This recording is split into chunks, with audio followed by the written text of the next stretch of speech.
Oh, Michael!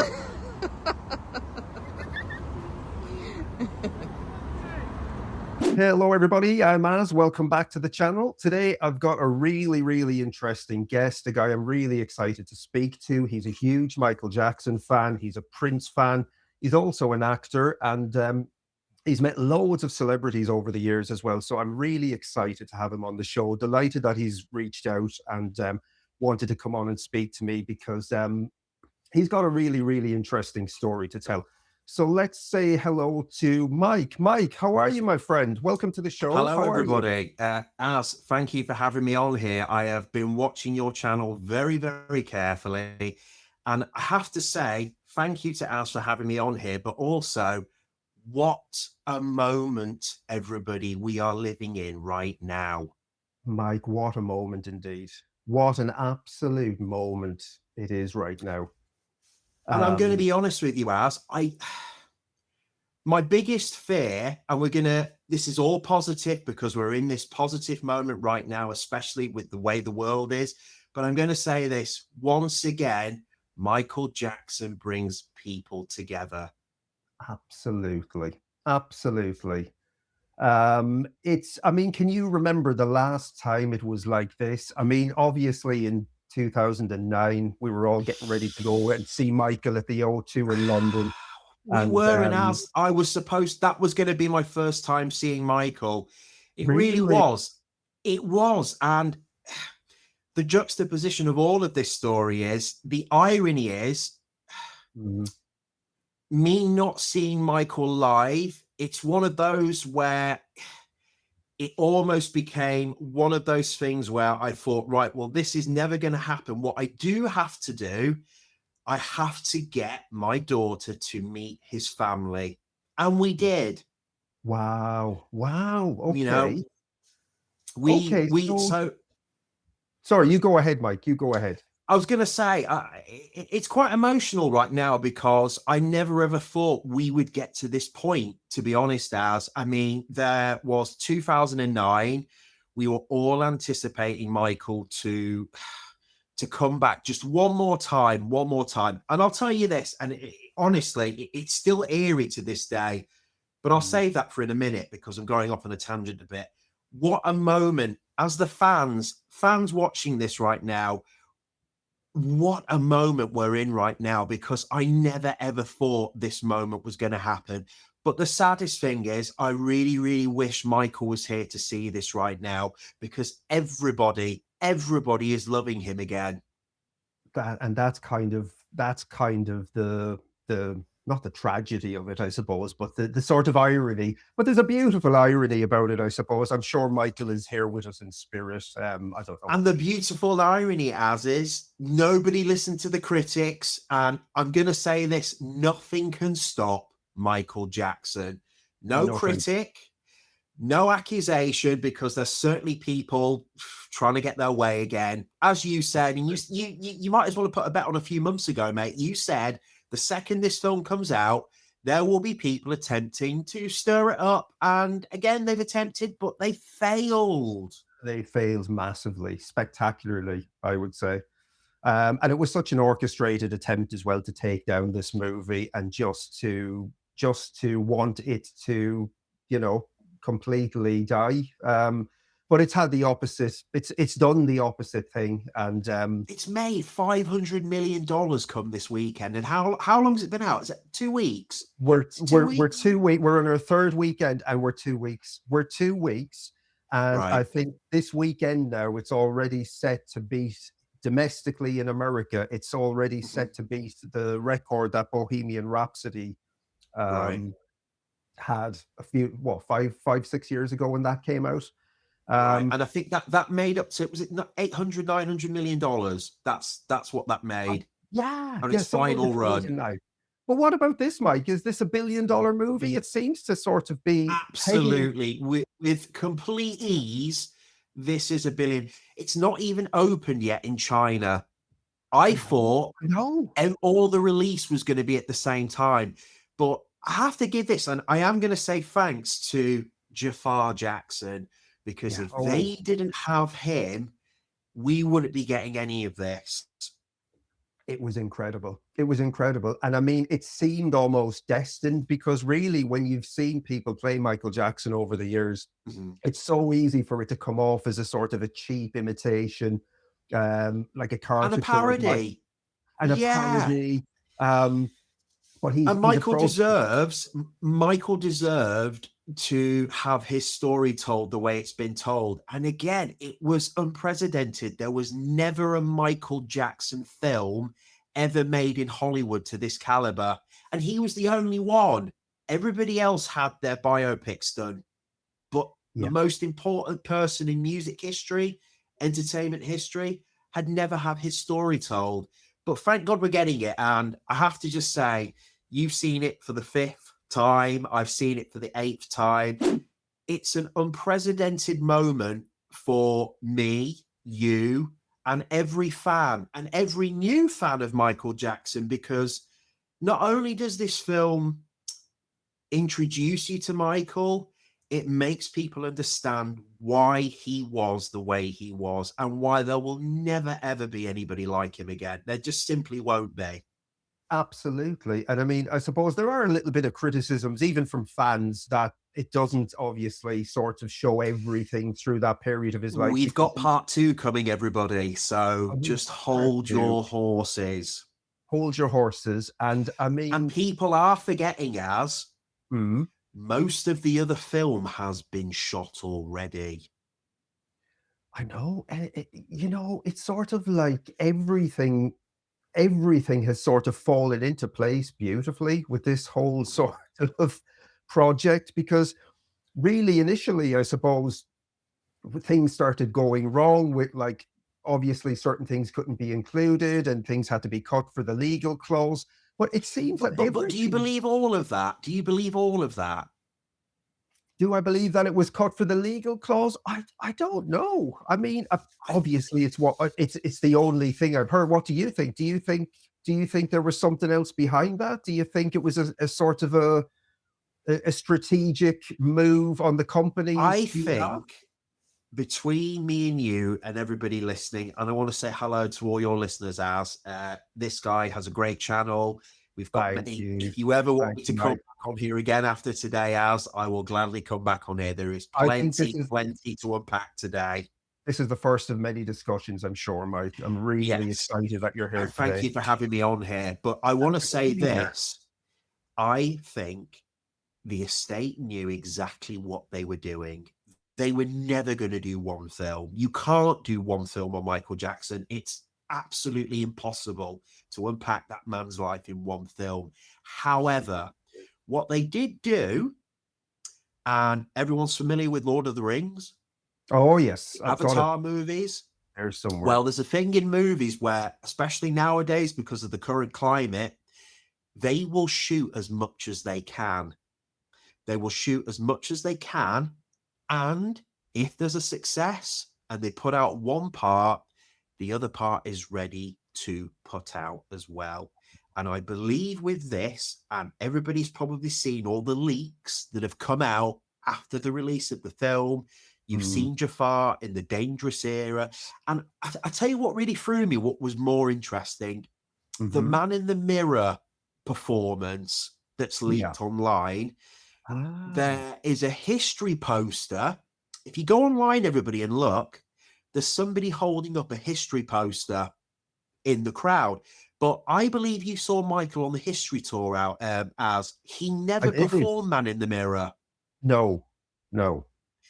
Right. Well, this leads me to what I'm saying. I think they've done certain things to almost not trick the fans, but trick the media into showing that there is way more stuff that they have planned, more than they're letting on. And I am going to say this as well, and this might probably get me in some hot water. Thank you, John Branca. Thank you for finally letting this happen.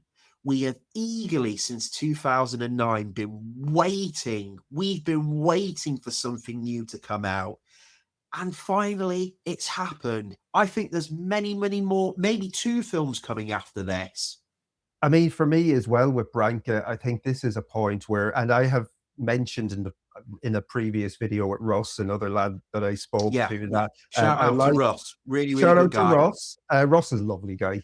But I read Questlove's review of the movie, and he went in and he had, his Michael Jackson fan head on, and he was critiquing everything. And then he said at Right. one point he just decided to put his weapons down and let the movie speak to him. So I have to sort of give credit to John Branca for sort of overseeing this project and making it happen, because Yeah. I've gone in on John Branca in the past as well, because like most fans I've been frustrated with various projects, because every project that seems to be released seems to come with some sort of issue attached to it.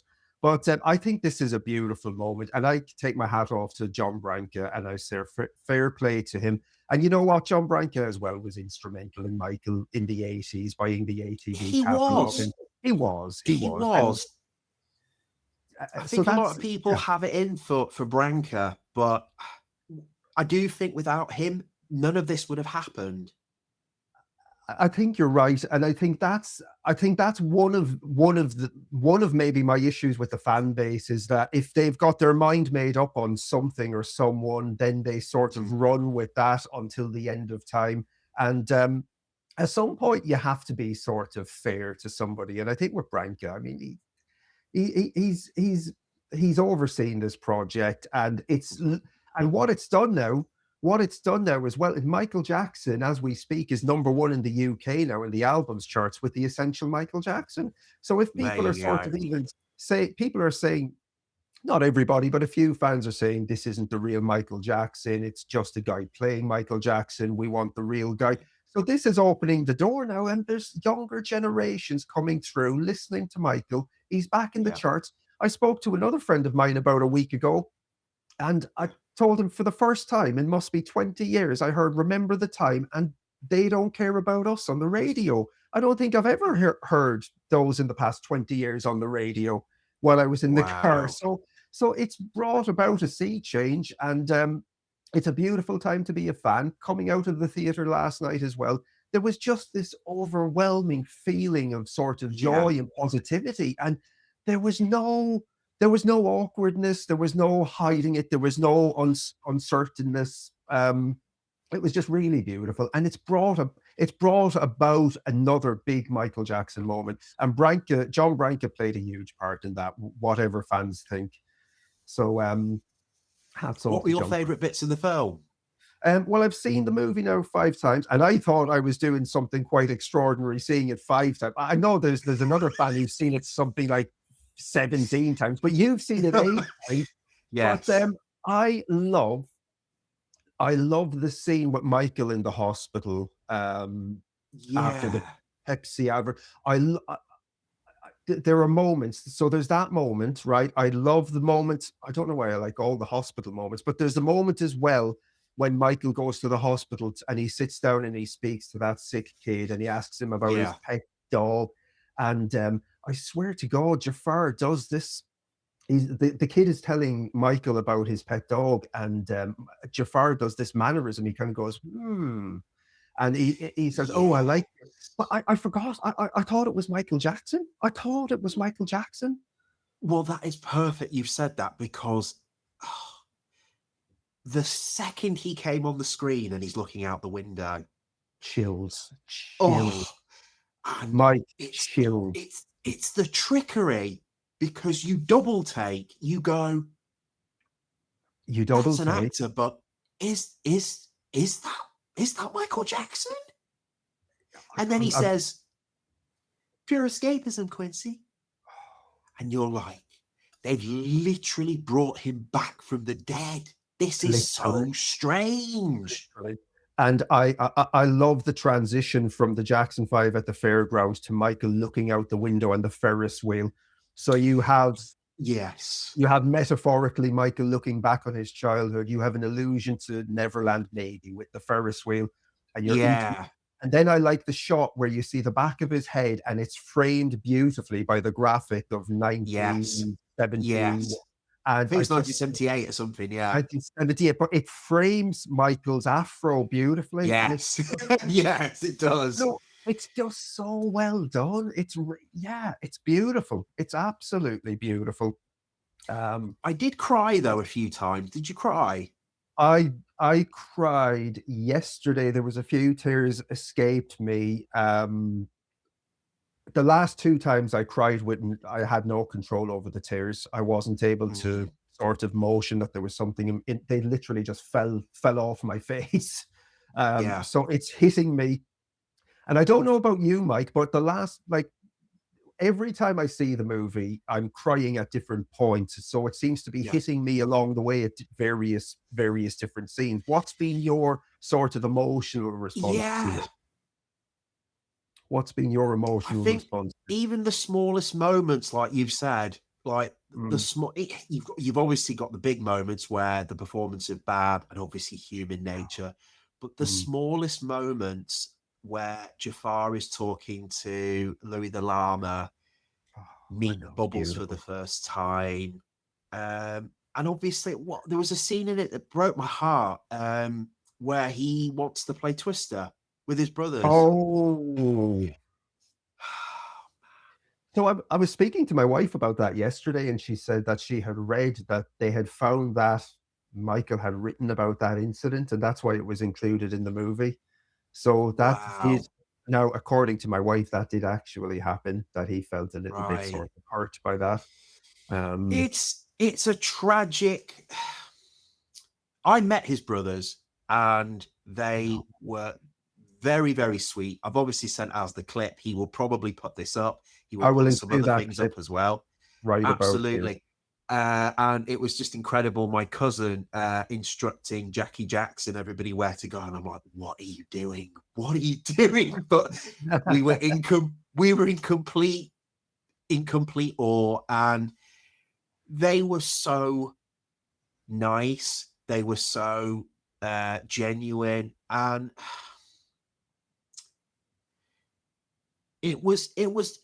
part of it was sad as well because Michael isn't here anymore, but he's everywhere still. He's Can massive, you man. imagine?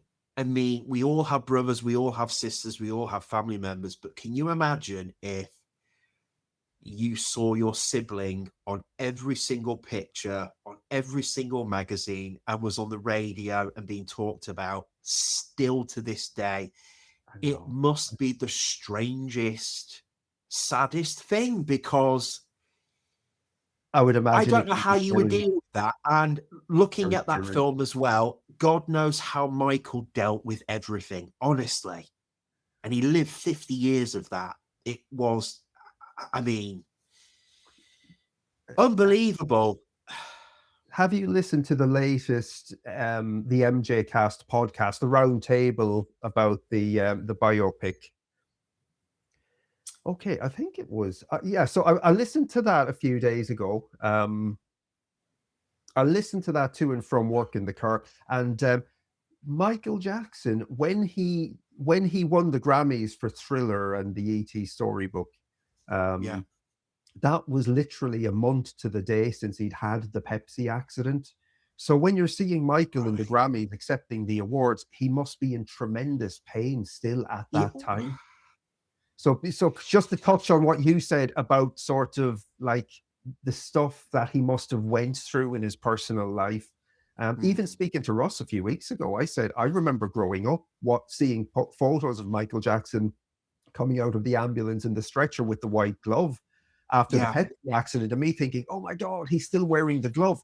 Watching the movie, you can hear the noise and the pain in his head when he's being stretchered out. I really love the way they handled that. Yeah, they Um, really captured that. They really did capture what Michael was going through. Obviously, there's part two to come, which will be in another realm of what we're talking about. But also, meeting his brothers was very, very sweet. And we so also met Janet. how did How you did meet we his what? Brothers? So they How'd that come about? performed. Um, I don't know where you know Barton Airport. It's in Manchester. Obviously, that's where we are. It's a small airport, but they do big festivals there. And the Jacksons played. They played there in 2024. And this was all building up to 2025 when the film was originally supposed to come out.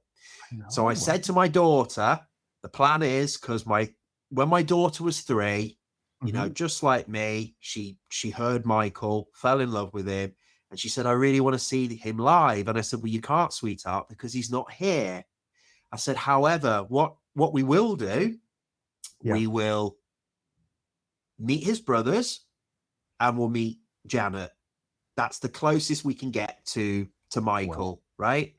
So, and we did that. So we met the brothers in Manchester, and we met Janet Jackson in Birmingham. And Janet was so sweet. She was so sweet. Took my daughter front row to see her and everything. And honest to God, and obviously Tito, we met Tito as well. I know. You sent me the video and I saw Tito. Forever, yeah, since winter. Just want to say this is a magical moment. Thank you guys so much. Amazing performance. I'll get a post. In the back. And oh my God. And I said something to my daughter, right? Yeah. And I've said this to her from when she was very, very young. And this was because of Michael passing away. I'll never forget, as my dad picked me up from, I was at university at the time before I went to drama school, when Michael announced that, you know, see you in July, all of that. And we got tickets. And my dad said, did you get tickets? I said, well, of course we did. I said, I can't wait. Finally, you know, I've seen Prince live, but now it's time for Michael. And I'll never forget as what my dad said. He said, let's see if he makes it to the first show. And I said to my dad, why are you saying that? And he said, Mike, just let's see if he does it. And I'll never forget the day, obviously, that day that we all know. And you know, I told my dad, and my dad was very, very sad. And he said, but what did I tell you? What did I tell you? So since then, I've always said to my daughter, if the opportunity to anybody, yourself, your wife, anybody, if the opportunity rises, take it, because it may never, ever happen again.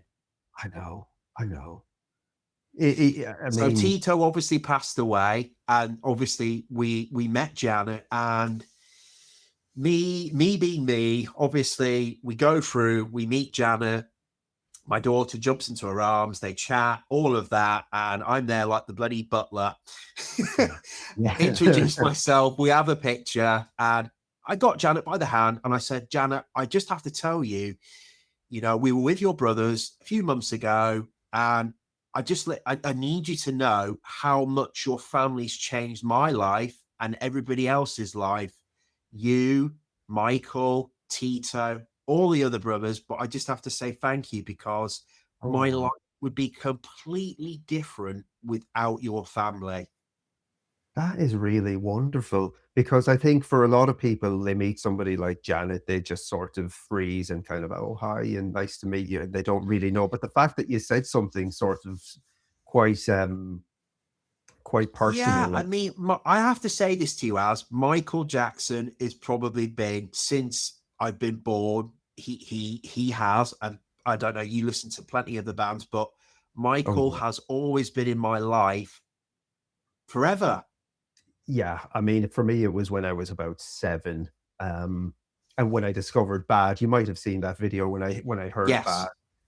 But then, but funnily enough, a few years ago, I had like a repressed memory of maybe a year before hearing Bad, seeing the making of We Are the World, and really being sort of blown away by Michael Jackson in that. But I think being so young and then hearing it and seeing sort of the new image with Bad, I didn't put that together as a kid, maybe, or right. But yeah, only a few years ago, I had this memory, and I was like, oh my God.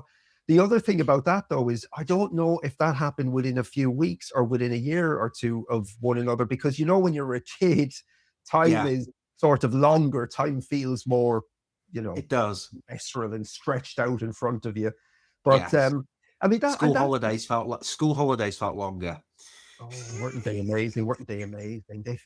The summer holidays felt like this long stretch into the horizon in front of you, and you were And now it just, it's gone in 2 minutes. 2 minutes, the joys of getting older. I love Janet. I'm a huge Janet fan. And I was in a dance company when I was a teenager, and a lot of the choreography. Did I say that in the video? Yes, you said it. Yeah, I remember you saying it, that you were part of a dance group. Yeah, I was 14. I think I was 14. I was the youngest in the dance company, and I really hit it off with one of the choreographers, Patrick, who was a huge Michael Jackson fan. And most of the choreography we did for dance pieces was Michael Jackson and Janet. And it was around the time of the Janet album. So it was That's the Way Love Goes from. Oh, wow. Okay. We don't, but I mean, looking back on that choreography now, I mean, years ago, that group on Britain's Got Talent, what was that dance group called? Is it Diverse? Ashley Banjo. Ashley Banjo. What were they called? Oh, okay. Right.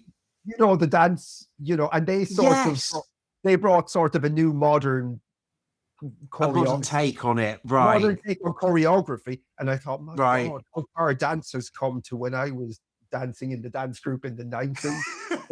I mean, if you saw what we were doing in the 90s now, it might look pretty basic compared to what, modern dance, because it's just evolved so much. But Janet,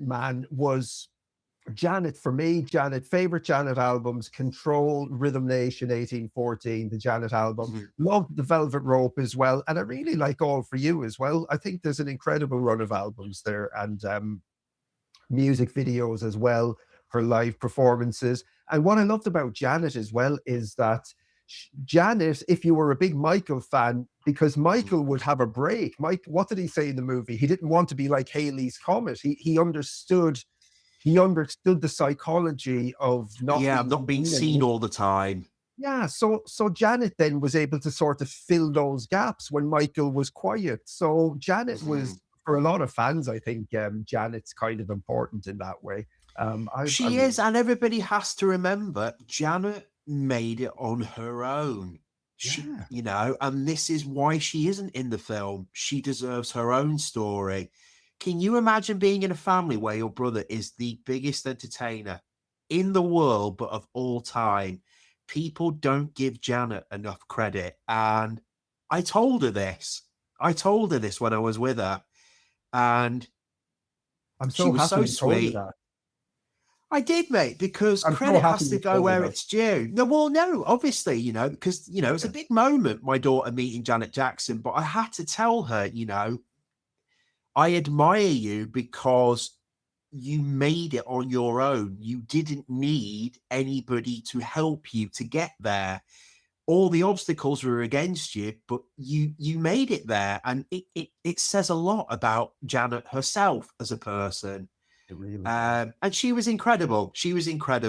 But I can't, it's like, I've obviously sent as many, many things, obviously, over the conversations building up to this episode.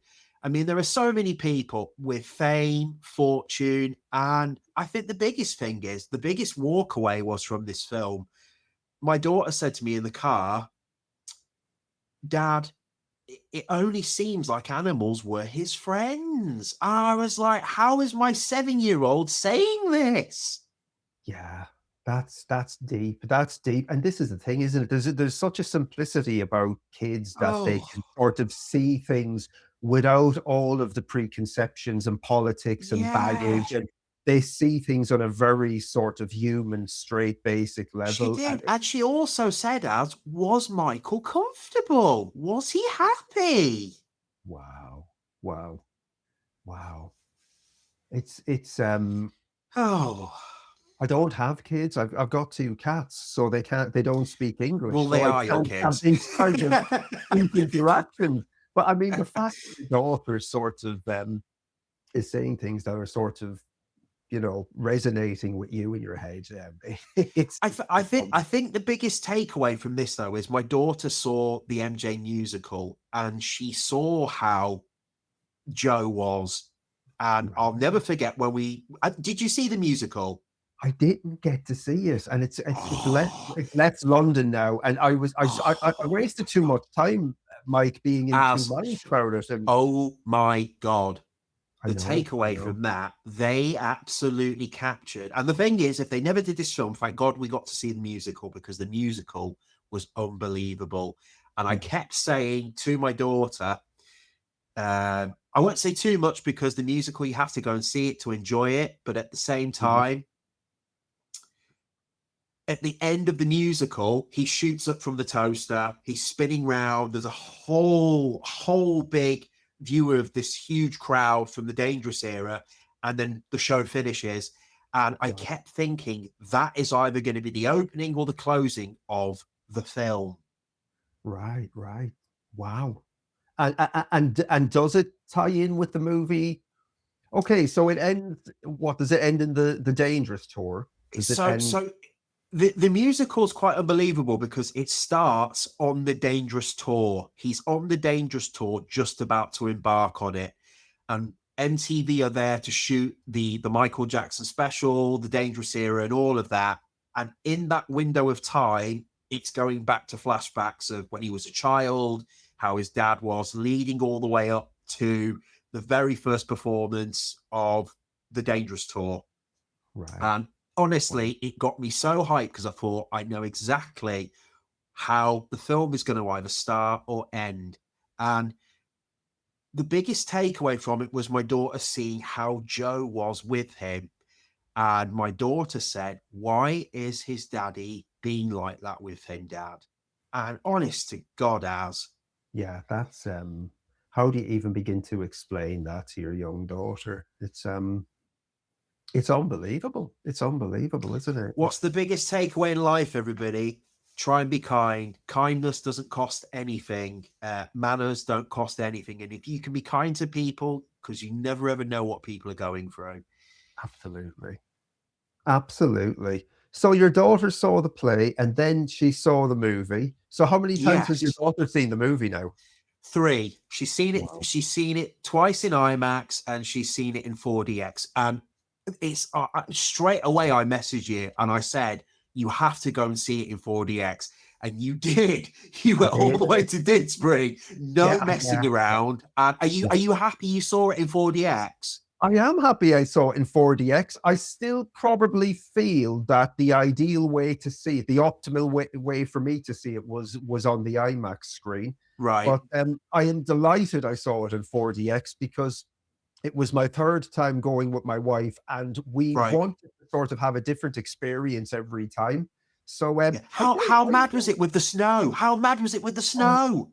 Yeah, that was one of the best things about it for me.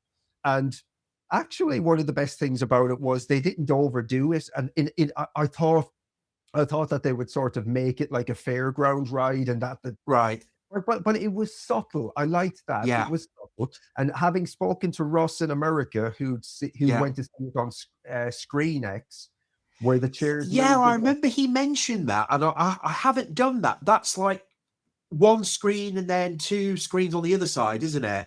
There's a screen on either side, and then so you have your screen, you have your full movie on the big screen set at the center, and then either side you have another sort of screen, and then for certain scenes there's additional footage. So on your main screen, when we sit down in the theater, we'll see Michael in the frame on the main screen, but then on the screen there might be a bodyguard at the side here that we don't have in the shot that you're now seeing. There might be a car parked up next to a wall here that we don't see in the shot. That's crazy. Oh yeah. So not for everything. Just feeding into what you said about additional seats. Have you seen already on Sky? They've already got pre-orders of ordering the Michael film, and there's a special edition. Right. So now answer me this, right? Are we getting too carried away with the expectation that there's possibly additional footage, or is it sort of vignette outtake behind the scenes stuff? I would love a director's cut of the movie. I would love additional footage, but I don't want to get overexcited and then sort of be disappointed. Well, this is perfect what you're saying, because I almost did this with the film.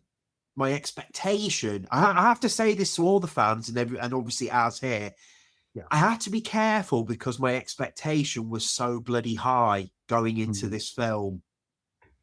We can't And the help first it. time I saw the film, and I don't know about yourself, you know, it's almost like going to McDonald's. You know what you want. You know exactly what you want. And if it doesn't meet your expectation, you want more. Yeah.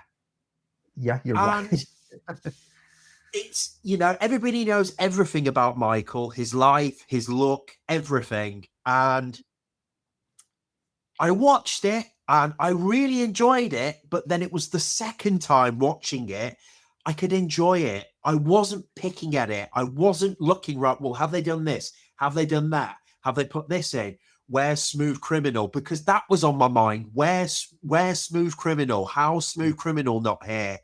And I just thought, Christ almighty, just enjoy it. You're getting this. Enjoy it. It's almost like Christmas. You're at Christmas. You don't know what you're getting, but you're getting presents. So just enjoy it. Just enjoy it. And that's it, isn't it? As you said as well, like they can't include everything. And as you said as well, now you've struck on something quite interesting earlier in the conversation when you said that big productions of this nature, Lord of the Rings, Avatar, they shoot additional footage. Now, I have seen a clip actually of Jafar dressed in the Bad Tour silver top. Have you seen that photo? I have for another part of May for that performance. Do you think? I don't think they've shot Smooth Criminal. I did see Jafar in an interview saying that he would like to do Smooth Criminal. Right. I think that kind more, of. Okay, so what's your take on that? Is that more of him making an allusion to the possibility that it may be shot, or possibly? But as again, are we just playing with our minds and hyping ourselves up? Do you know what I mean? It's the trickery in our own heads, because again, it's the expectation. But all I know is from that is they have shot. Look at the state of Hollywood right now. They are making sure. I mean, thank God we got this Michael Jackson film, because I was getting so scared as that we weren't going to get it. To be fair, I was getting so anxious we weren't going to get this from all the stuff that was coming out from the press.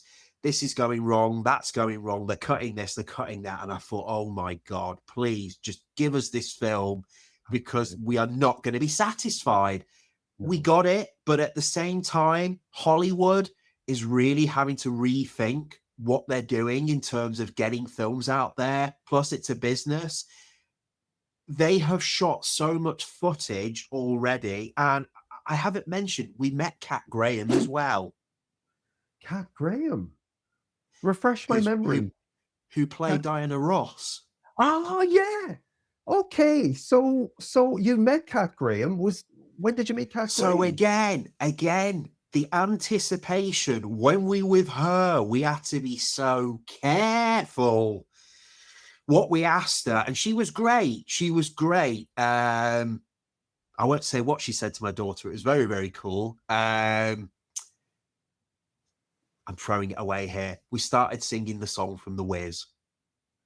Right. Wow. Get on down the road. Get on down the road. Yeah. All of that. So she was very, very good in being careful not to obviously say anything about the production. But again, the anticipation for her, and obviously we all know what's happened now.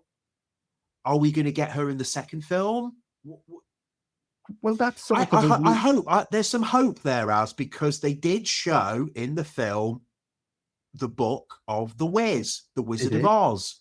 Mm-hmm. Now, if they weren't going to do anything, they wouldn't have put that in the final cut. So I'm presuming they may use some of that in the second film.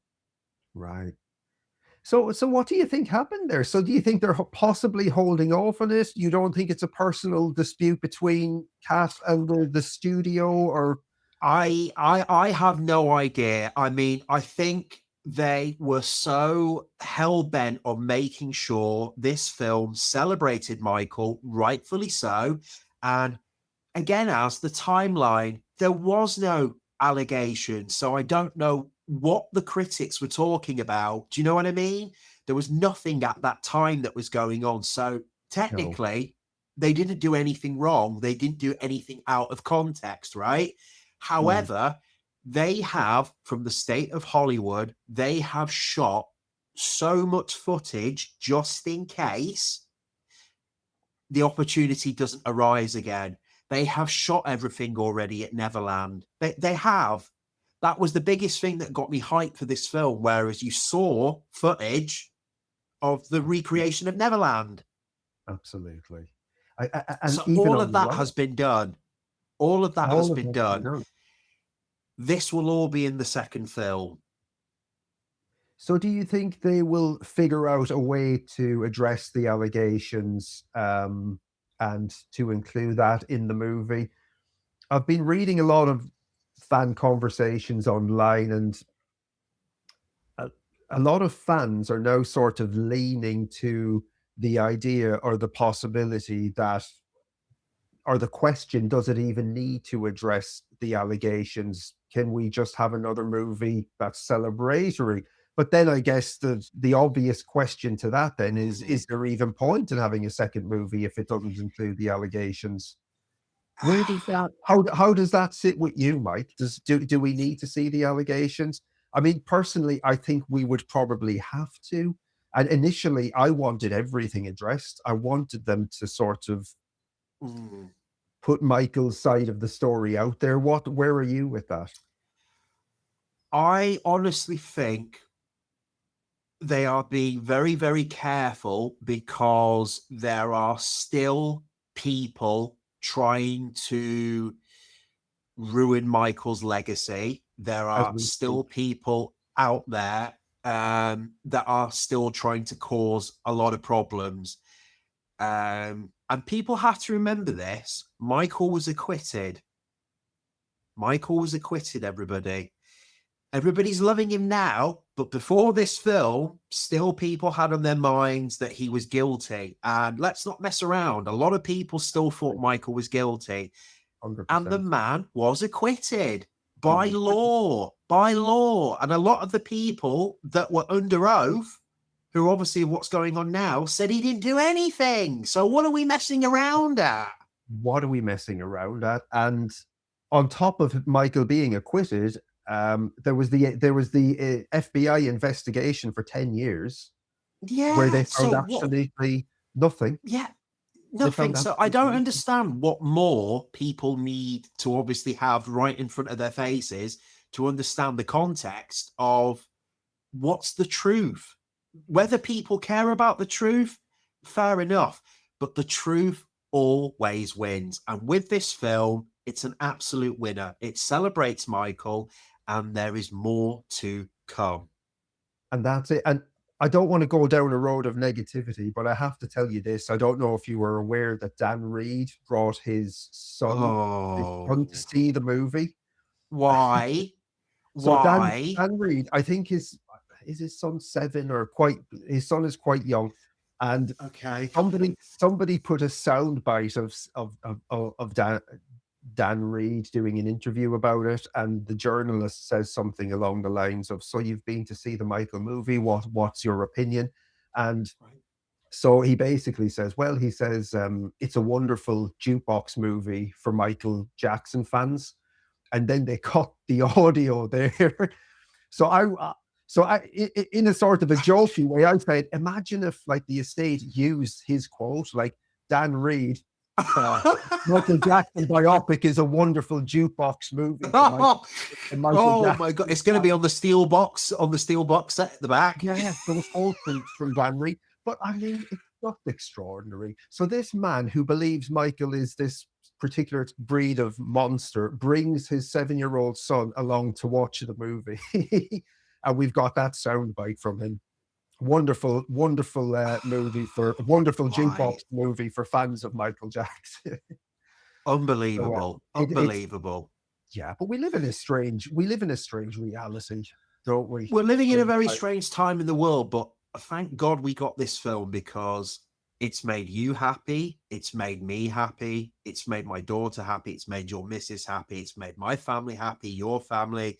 I think the biggest takeaway from all is this: you have to enjoy the things that make you happy in life. Michael Jackson is one of those things. Look at the amount of people that he's making happy at the moment right now. And he's not even here, as he's not the power of this man. Yeah. He's not even here. And look at the effect he's having on people. And he's not even there in the film. It's not the real Michael Jackson. It's his nephew. But the power of his music, the power of his positivity and his message, it's unparalleled. It really is. And I actually can't believe we're getting this moment, because I waited so bloody long for this to happen. I know. And I mean, everything that could have went wrong sort of went wrong, but everything that went wrong and everything that's missing from the movie, all of the sort of things that could have potentially been perceived as a negative have sort of had the opposite effect and just sort of worked in the movie, in the movie's favor. And it really has. It really has. And I'm really glad you said that, because we were also worried. We were also worried that this was not going to be what we wanted it to be.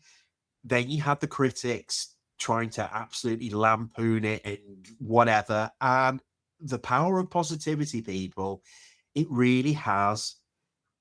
It's really made an incredible effect on people right at this moment in time. Well, we're so lucky. We're so lucky.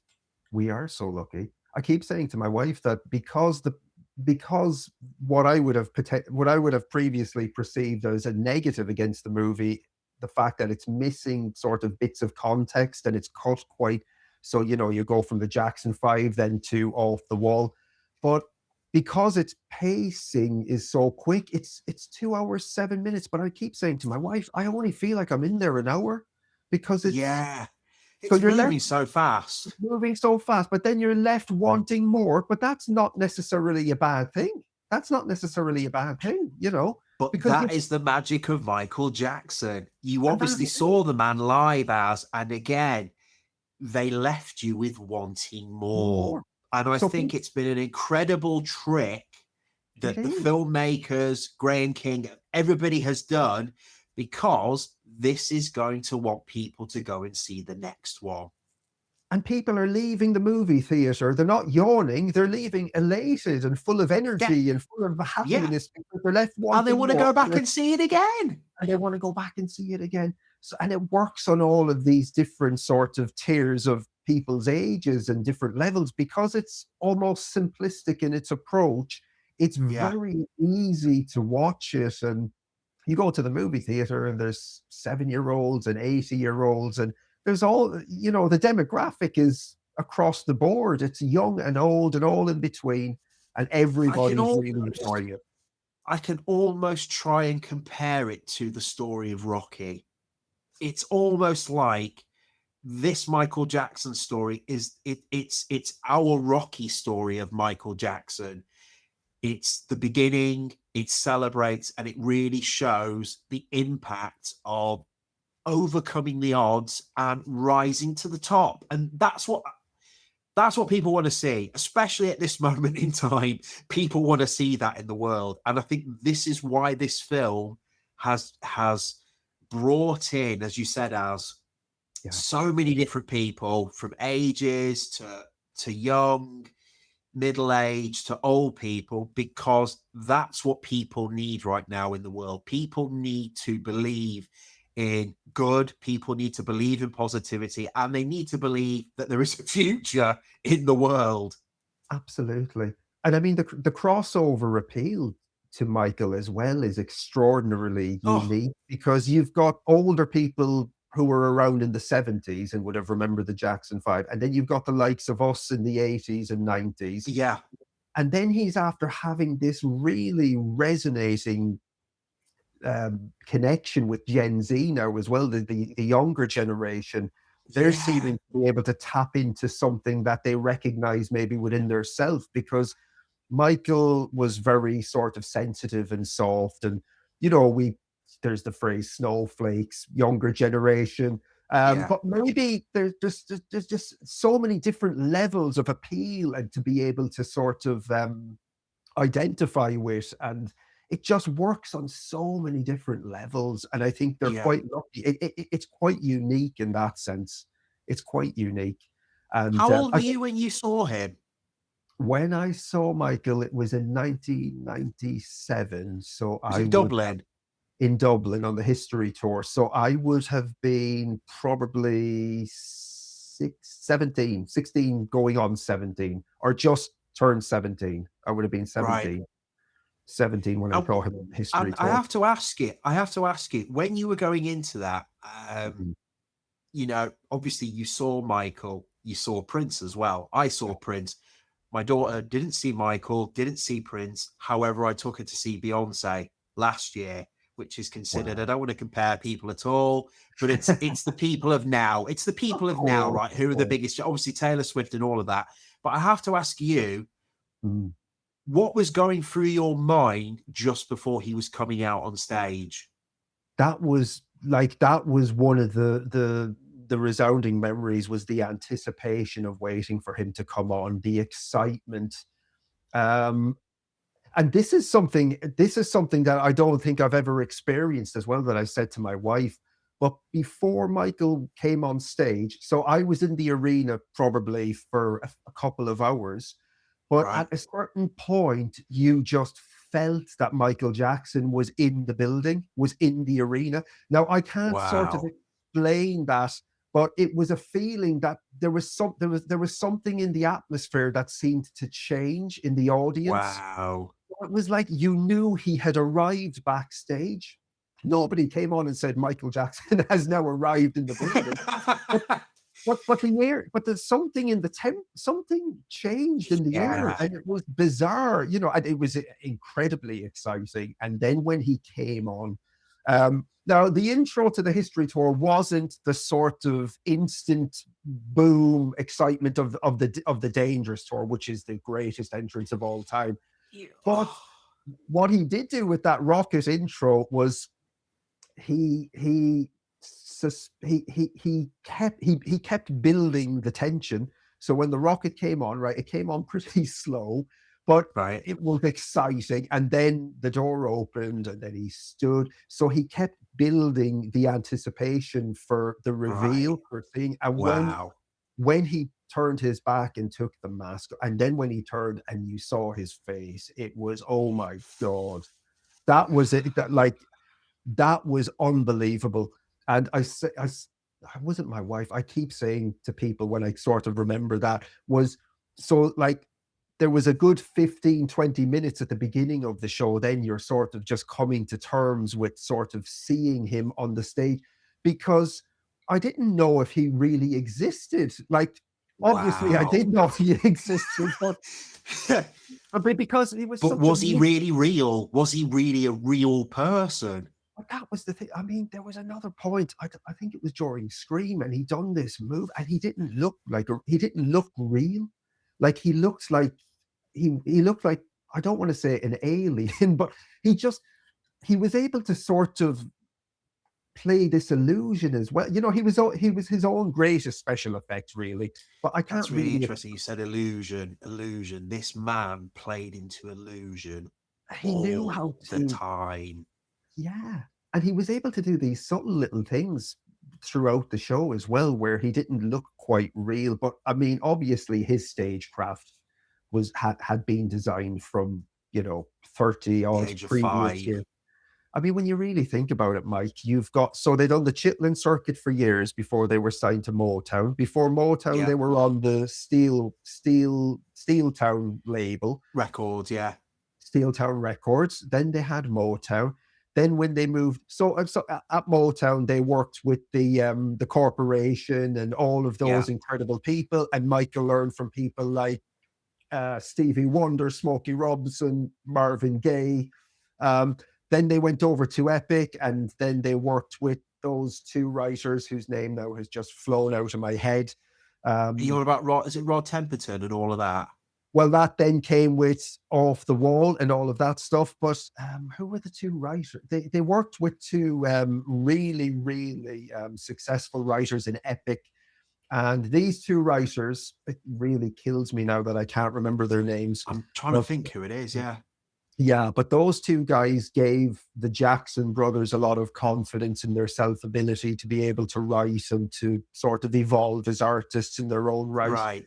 So Michael had all of that. And then when he went solo, Quincy Jones and Rod Temperton, and so the learning, and then like the stagecraft, I suppose, is separate to what I'm talking about in the studio. Yeah. But Michael then was able to sort of put all of his wisdom into his performances. And I mean, Michael could be on stage and it could be quite a sort of standard, I won't say boring because he was never boring, but he could deliver quite a standard performance, and then he could just throw in a little millisecond nuance that would just sort of excite you.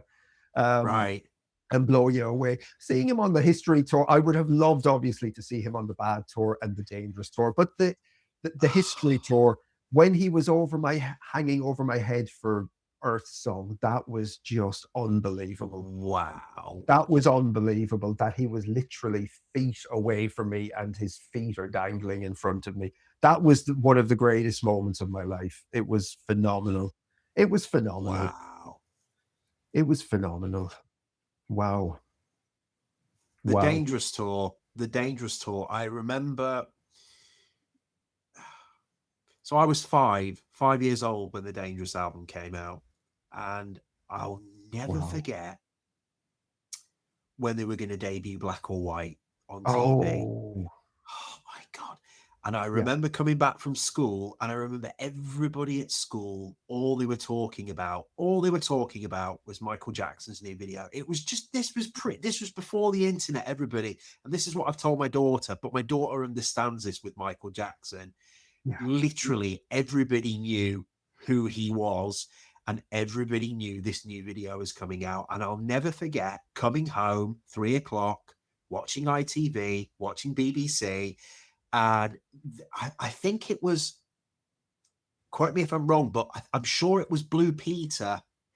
They cut the show short. You're right. Because they said, everybody, just to let you know, we're finishing early because we are anticipating the new Michael Jackson video. And I was just like, this is madness.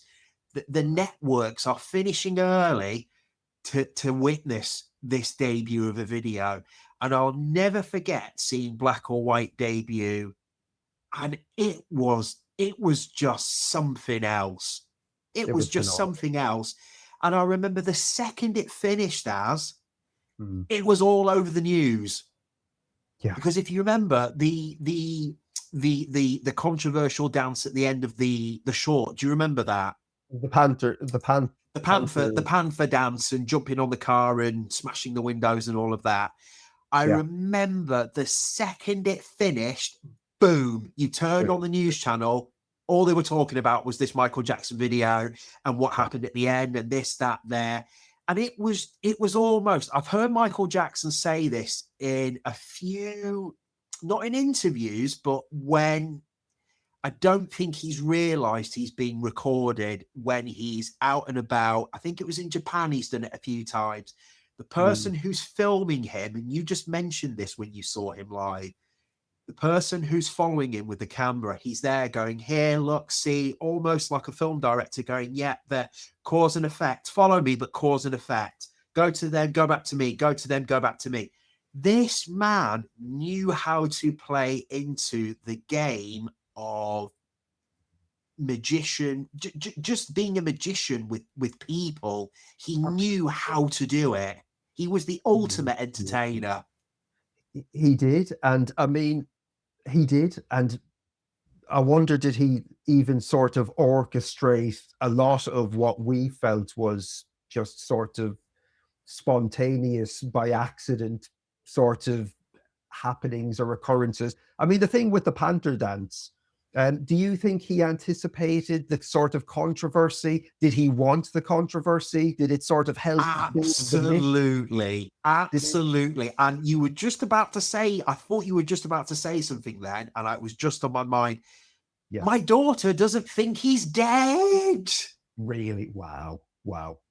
She thinks he's still here. She's convinced. She's Really? convinced as.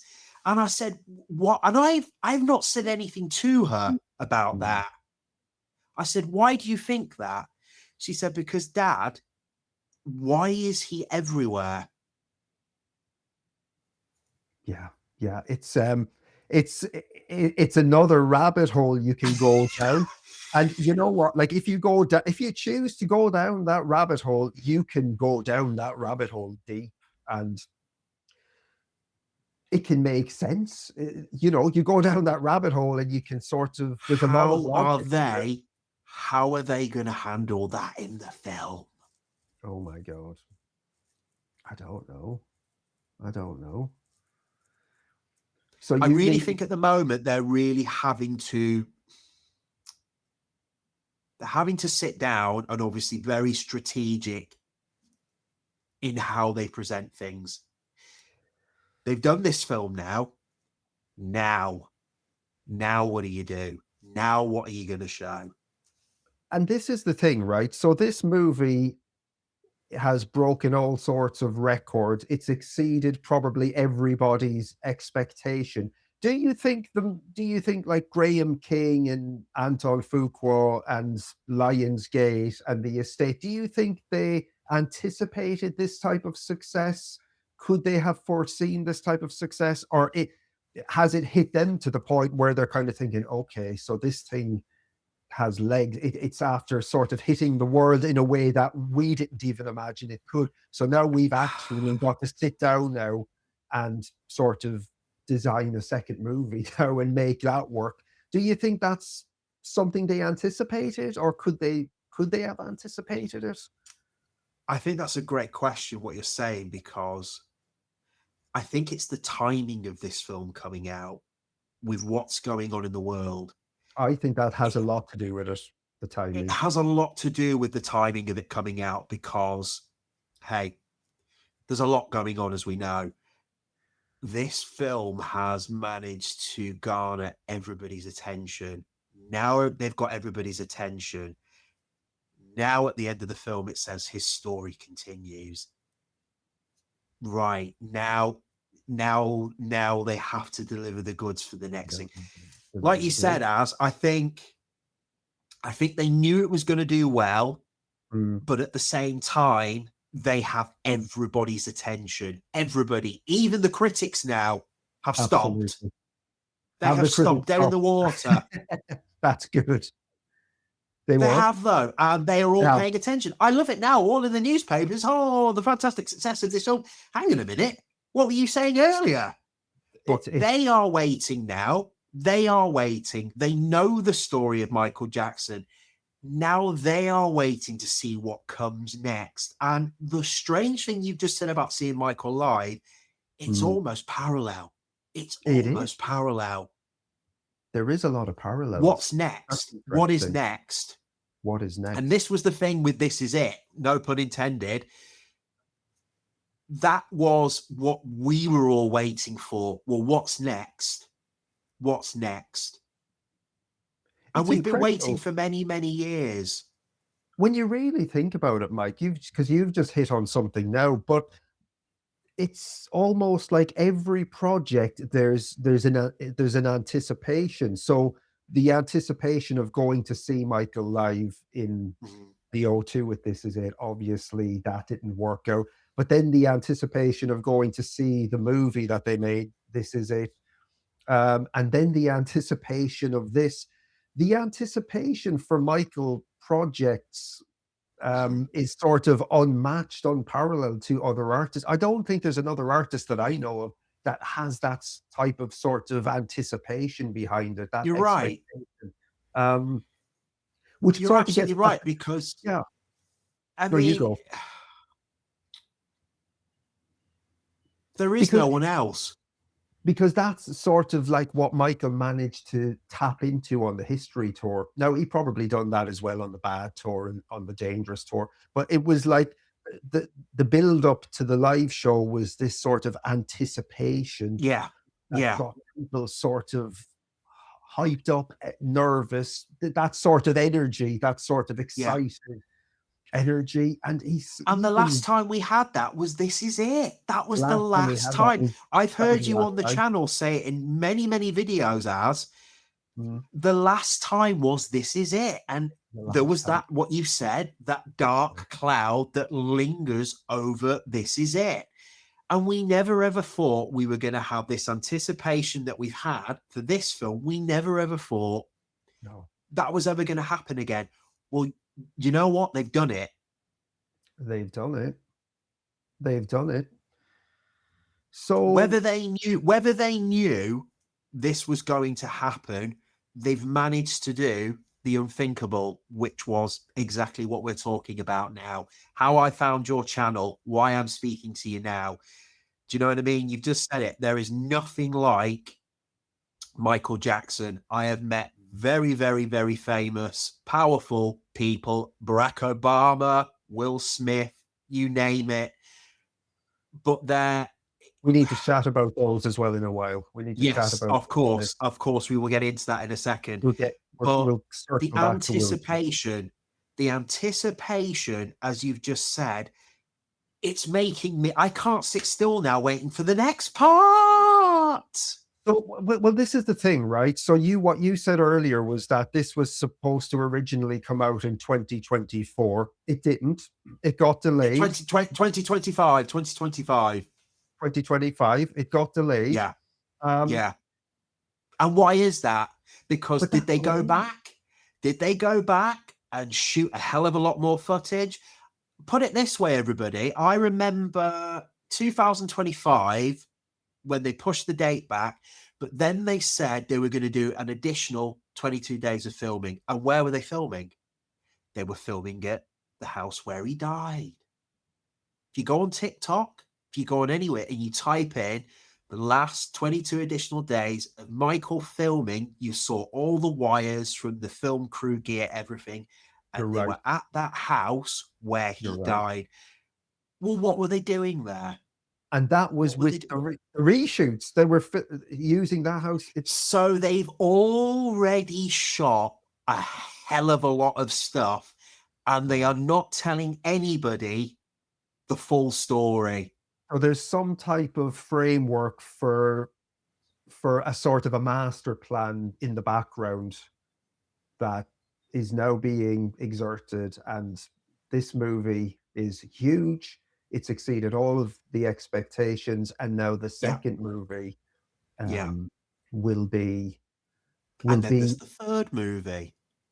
There is talks of a third movie. What are your thoughts on a potential third movie? Okay, look, it's pie in the sky at the moment. It's what do you say? But what would you think, Mike? What do you think? Because you know what you said earlier about just how do you sort of fit his life into one or even two movies? Is what do you think? You could do 5 films on Michael Jackson's life. You could do. Do you know what I really thought they were going to do? I thought they were going to do a TV series. I really thought they were going to do that. Obviously, a couple of years ago. But with this, I think with the next film, I don't know whether they start from the bad tour. I have no idea. Or they start from the Super Bowl. And similar to the formula of this, is Michael preparing. Michael will shoot up. He's there standing, not moving, in front of the whole audience at the Super Bowl. Yeah. And then it cuts, flashback to when him and Branca buy the Beatles catalogue. Then it goes into Moonwalker. Then it goes into the making of Smooth Criminal. Then it shows Michael performing for Sammy Davis Jr., possibly at his birthday. It goes into all of that. Then it goes into the purchase of Neverland. Then it goes into the world of Neverland. And then in between that, all the other stuff happened. How they're going to intertwine and go around it, and then maybe probably explain it. They may even show Michael furious that he has to pay this off. He wants to fight this, but he has to pay it off because he has to get back out there and do the tour. Maybe they go from that angle.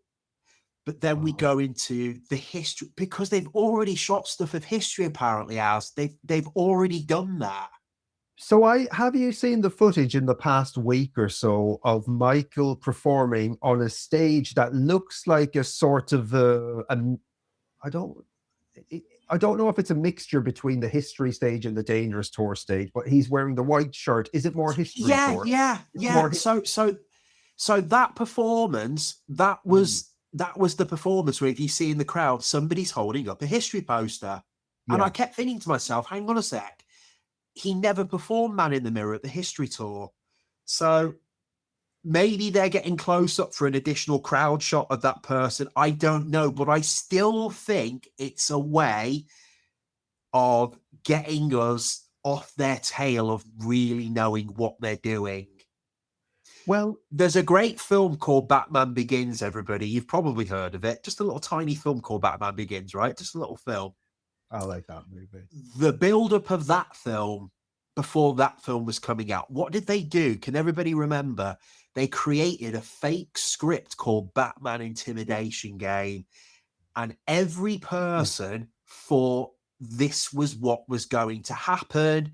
This is what we expect, blah, blah, blah, blah, blah. Turns out it was none of that. Wow, it was none of that. Yeah, I'll never forget that, as they announced Christian Bale was playing Batman, got some anticipation. We know he's an unbelievable actor. But then they created a fake script. And it was giving us, the people on the internet, the incentive that they were one step ahead of them. Well, I really think they have done this, Michael Jackson's estate, with this film or multiple films. You've also had the head of Lionsgate do that interview. Was it a couple of months ago, just before the film was coming out? And he said, we're going to get lots more, Michael. After seeing what we've seen, you're going to get lots more. Again, we've been messed around so much, we all took it with a pinch of salt. But now, look at the amount of stuff that's been leaked. So they're having to juggle fan expectation and the media. All of that. All of that. But they're literally having to cover up and control what they're trying to control. So the second film is that. I think the second... Also, go on IMDb. You see the list, the cast list. Somebody's been cast as Mick Jagger. Where's that footage? State of Shock. Clearly, they've shot that. Right. Debbie Rowe's been cast. Well, where's Debbie Rowe? They've shot that. There is a woman on there who looks identical to Lisa Marie Presley, but they've changed the title of her character. I think it was it Onlooker or something, just something so small, but you click on her picture and you blatantly go, that's Lisa Marie Presley. That's the actress who's portraying Lisa Marie Presley, right? Right. So there is all of that. Plus, I remember because I was looking at the IMDb every single day leading up to this film, and Mike Myers' name popped up. Yeah. And then it disappeared 24 hours later? Really? Like, all right, that's dead weird. Mike Myers' name just came up on the cast list, and then they've taken it down. Wow, that's interesting. That's really... So they're really, really playing around and juggling a lot of stuff. And to be fair to the estate, I don't know how the hell they're doing this, because there is nothing like Michael Jackson fans. There is no fandom like Michael Jackson fans, because we are watching and we are waiting. Plus, there were two kids who were blatantly cast as Paris and Prince. Where the hell were they? Right. They've clearly shot it all.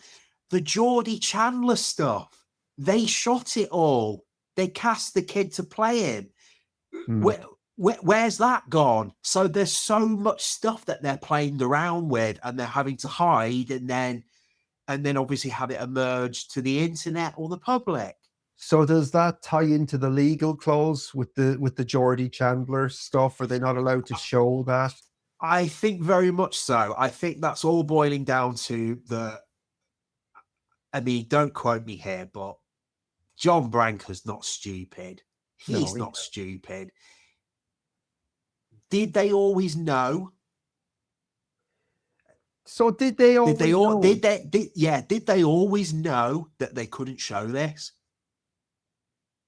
If they knew that they couldn't show this, would Lionsgate been? I see what you mean. I see what you mean. So maybe it was a Branca tactic. So you're saying hypothetically it could have been a Branca tactic as a way to sort of engage interest with the film company and to sort of to actually make the project. And remember, everybody, what we're talking about regarding the film isn't fact. It's just speculation and fun. So don't get carried away, everybody. But again, it's interesting. It's one of those things because his estate don't miss a trick. Well, I suppose the thing about it as well is when I spoke to Russ a few weeks ago, we spoke about certain things not being shown in the first movie for the sake of not wanting to upset certain parties and stuff. So, I mean, even in the initial sort of inception and the really early stages of this, there has to be sort of strategical games that need to be sort of juggled and played and strategized. And they do need to sort of, it's sort of like political in a sense, the way they've got to sort of engage. It is because they're having to protect a brand. You're having to protect a brand. So they're having to be very strategic, but at the same time, they're having to do the right thing that honors Michael. But they're having to be very, very strategic because, again, there is a lot on the line with this. There is a lot of money at stake. They have to be extremely careful. And I say that because this is probably this is the most famous man in history that they're covering here. Well, as proven currently by the success of this movie. We're over 500 and something million now. What are we? Pushing 550 It's million pushing 500 million this weekend. It hasn't even opened in China, and it hasn't opened in a couple of other... Yeah, it's not opened in a few other territories. It's going to make... Is it $1 billion? It's going to make past $1 billion. Easy. Easy, without hesitation. And just think, that's just with telling one part of the story. Can you imagine telling two other parts? That's $3 billion, right? I went to see it on Tuesday morning at 12 o'clock, midday, Tuesday morning, early in the week, and it was more than half full at that time of the day. Last night, it was a packed movie house. Yeah. This thing is popular. It's resonating with people. I know fans are going back to see it, but I think you might have said earlier as well, even casual fans, new fans, they're going back to watch it. Well, I mean, it's a spectacle. As always, Michael Jackson is a spectacle, and this film right now is a spectacle. Definitely. Is there anything that you were disappointed with the movie? Is there anything that you felt was sort of integral? No. You know what? I'm a person of what you are served. Make the most of it. I'm just happy as the fact that we've got this Michael Jackson film. It's a moment, a new chapter. It's a new chapter, but it's also closure. It's also closure for us because this is it. There was no closure. People wanted answers and we did not get any answers. It's taken since then for us to get some closure. And for Michael's own personal sake, there is some closure. The man can rest now. We can enjoy his legacy. There's a few other films coming out, but finally we got this film. It's a beautiful time to be a Michael fan. It really is. It's a special time to be a Michael fan. And what song have you had on repeat since the film? We've probably had Human Nature on quite a lot. My wife is obsessed with that. And I'm actually listening to a fair bit of Jackson 5 stuff as well. And What about you? Are you listening to any particular song? Is there a song for you soundtracking this entire experience? Is there? Oh, I mean, honestly, mate, obviously Bad. I've listened to Bad a million gajillion. Yeah. Yeah, but I mean, strangely, my daughter always says to me, what was the first song you listened to of Michael Jackson? And I said to my daughter, it was probably the Bad cassette. But it was also the Legend Continues video. It was the Moonwalker video. It was the Thriller video. So it was all of those songs all blended into one, just on complete repeat. And then obviously you have the Batman movie coming in, and then Prince gets his way with us as well. So you know what I mean? It's that parallel as well. Wow. My daughter always says, who was first? Who was there? Was it Prince, Michael? Was it Michael, Prince? And I said, strangely, sweetheart, they both got me at the very same time. And it's probably the same with yourself, as those two men, they knew what they were doing. They knew people were paying attention to them. But the big argument is Prince or Michael or Prince. They are both incredible. They were both very, very different, but very, very similar at the same time. But I mean, working day and night. Oh, we've had that on 100.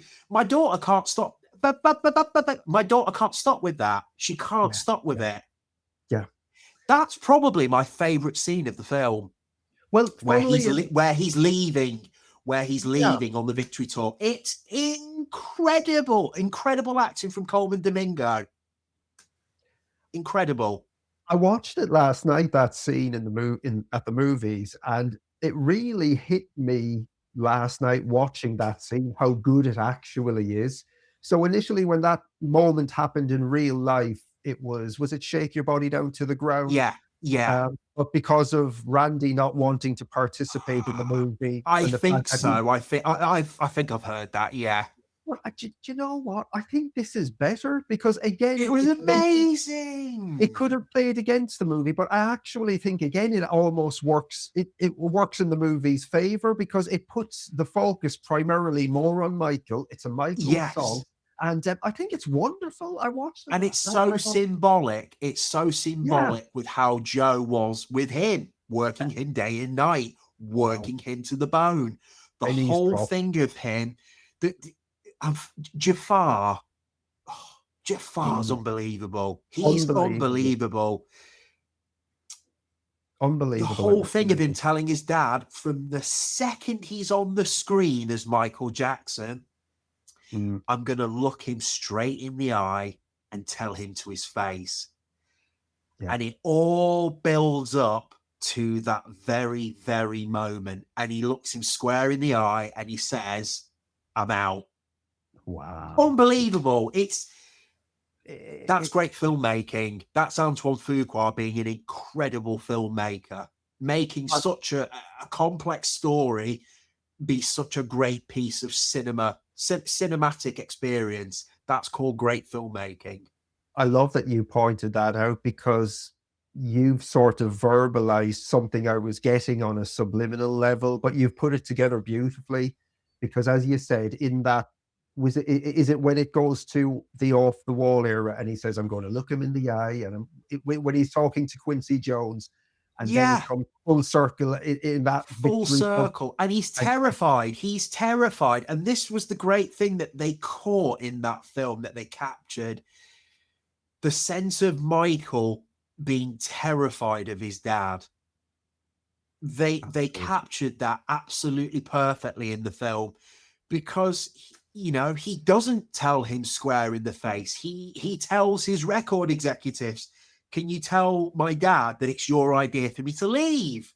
Yeah. He can't even conjure up telling his dad, who is his boss. I can't imagine that situation, to be fair. Can you bloody imagine that? Oh, no. It's horrendous. It must be a psychological minefield having to make that type of decision. Plus, you've got all your other family in that house that are relying on you. And the second you go, Coleman Domingo's acting as well, where he sat with, and I have to give my props to all the actors. All the actors are incredible in that film. Everybody was great. Everybody was great. But again, it's the subtle moments in the film that maybe are even bigger than the big moments. Coleman Domingo sat with his 80s bloody jumpsuit on, and he's got hold of Catherine's hand saying, if he leaves, we're done. We're finished. All of this, brilliant acting. All of this is gone. We're done. We're done. What's going to happen with the other boys? Yeah. It was brilliant. They caught that beautifully in the film. He was really able to tap into the menace of Joe Jackson in a way that, I mean, in a way and that what a menace. And what a menace you were saying, the word menace. He's just been burned, and he says, when can he go back on stage? He's just nearly died. Oh my God. And he's worried about is what is his actual words that he says? That's where he lives. That's where he lives on the stage. That's where he lives. That's where he lives. Unbelievable. Crazy. So, I mean, just touching on what you're saying there now, actually. So I've listened to a slightly different perspective on it, a different spin. And it was on the MJ cast. One of the guys there said that there was a certain amount of foreshadowing as well in the movie. So one of those being when Joe says that's where he lives. So on the one level, we're getting that absolute sort of diabolical menace from Joe, and that sort of doesn't give a damn about his son. But then on the other hand, metaphorically tapping into the truth of the fact that that's where he lives. And there's also another scene. And how were you with that scene when leading up to that, when Michael goes to his bedroom and Joe is sat there? I knew you were going to hit on this, yeah.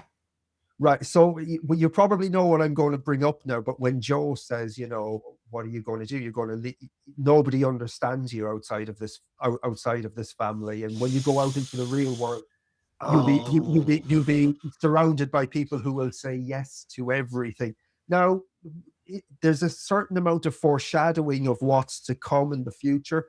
How did that land with you, Mike? How did you? I was thinking, oh my God. Because whatever we say about Joe Jackson, there's a certain amount of truth there as well.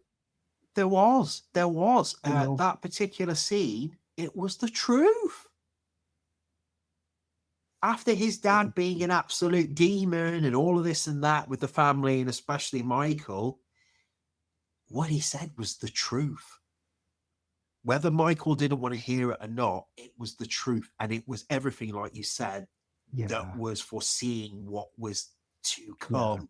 Not on a small scale, but on an absolutely meteoric level. It's very, very strange. Do you know what's even more stranger?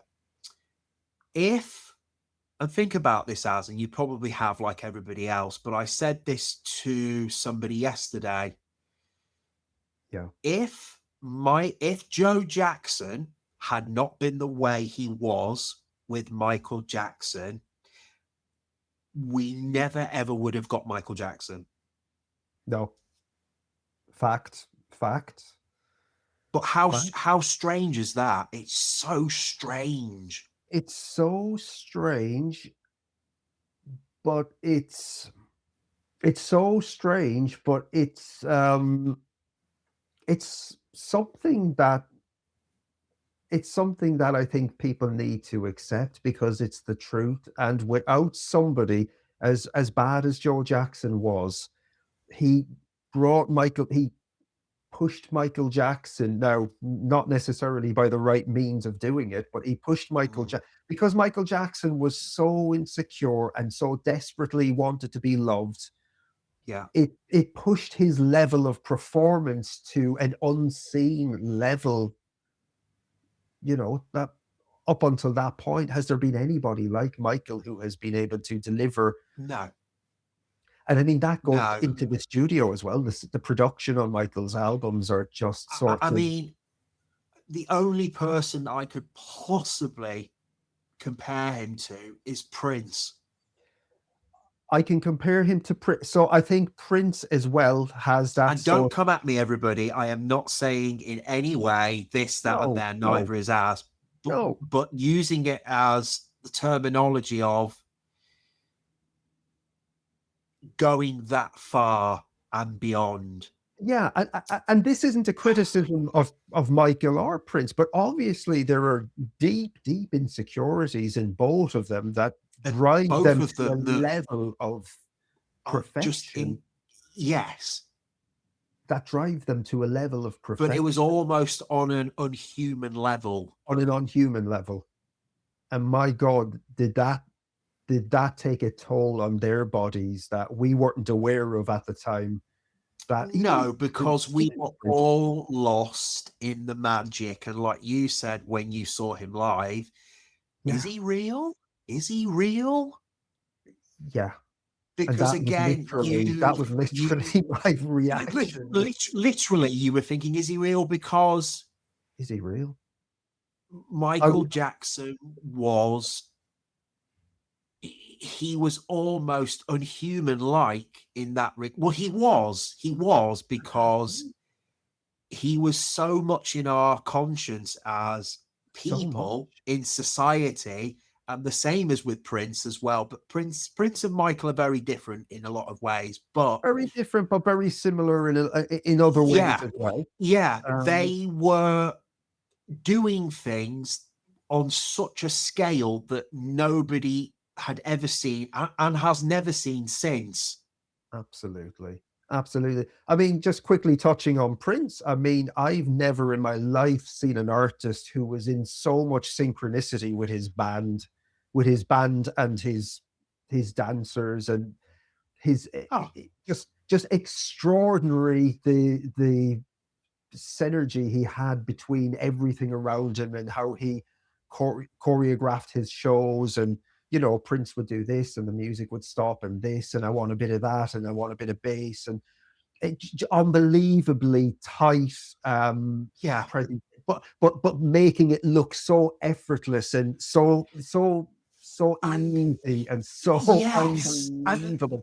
And this is what I explained to my daughter as well, seeing Prince live. She said, what was it like seeing Prince live? My daughter's seen everything of Prince. I mean, can I move the camera here? 1 sec. Of course you can, yeah. And you move. So we've got that there. There you go. Come down here as well. 1 second. 1 second. See if I can get the camera there for you.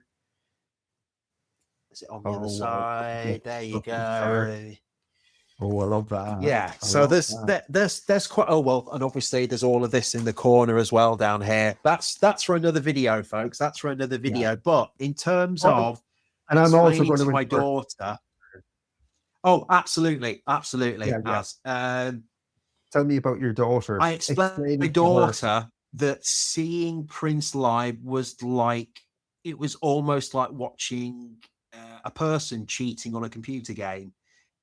Do you understand what I mean by saying it didn't look real? He played, was it 35 instruments on the stage that night, but he was picking them up like somebody was buttering bread. It was ridiculous.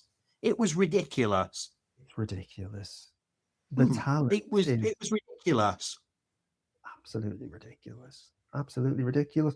And what was your sort of internal response to that? Is it just, well, it's Prince, you know, it's because what we don't sort of buy into, or what we don't a lot of the time, I'm not saying all of the time, but can you imagine like the hours and hours of rehearsals getting it right? And I mean, they say that Prince barely slept as well, because he was just constantly, his mind was ticking over.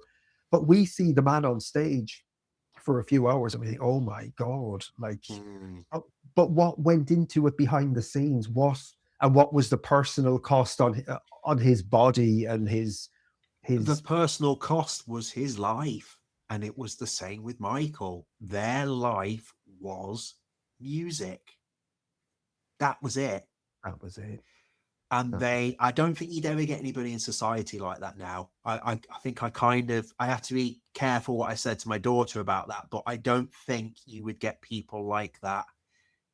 With the way society is now, I don't think you'd get people Well, I mean, we're not people so pre-programmed, insulated. Do you know what I and mean? Not insulated as people, but we're also pre-programmed now as well with these things to not have yeah. Well, there you not having go. not having attention span. So to get a Oh Michael yeah, there's Jackson, so many distractions now. There's so many so many different distractions. things, so many different avenues, but at the same time, they were just a different breed of people. They really were. They were a different breed. They're once in a lifetime human beings. They're once in a lifetime beings. And we were alive in their lifetime. Which is quite extraordinary, really. Which is quite extraordinary. Five favorite Michael tracks as 5 favorite Michael tracks: Smooth Criminal, Human Nature, Don't Stop Till You Get Enough. I probably will have to throw some sort of deep cut into it. right. I really like Keep the Faith. I don't know if that's everyone's. I know a lot of people Interesting. sort of smirk on that as being a sort of I don't want to say a poor man's Man in the Mirror, but I just really love that. I just really love it. And should I go something from Jackson 5? I'll keep it adult, Michael, maybe. Oh my God. I mean, there's the History album for me, the entire album. Well, that's your favorite album, right? That's my favorite album. So with that, I'll probably go with Earth Song. Right. I thought you were going to say Stranger. I thought you were going to say Stranger in Moscow. Can I replace it with Stranger in Moscow? Okay.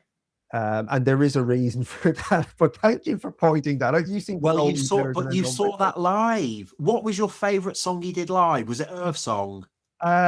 Favorite song. Well, my favorite moment was Earth Song. Favorite live performance. I really loved Scream because he'd done the one thing I wanted to see when I saw Michael live was a multiple spin rotation. Right, amazing. And he done it, man. He done it in Scream, and he must have spun, 8-9 times, and he landed on it. He spun on the court. He landed on it, man. He executed it, because Michael, I'm sure, occasionally may have had days where he didn't land 100, but he nailed it. He nailed the spin. So Scream for that.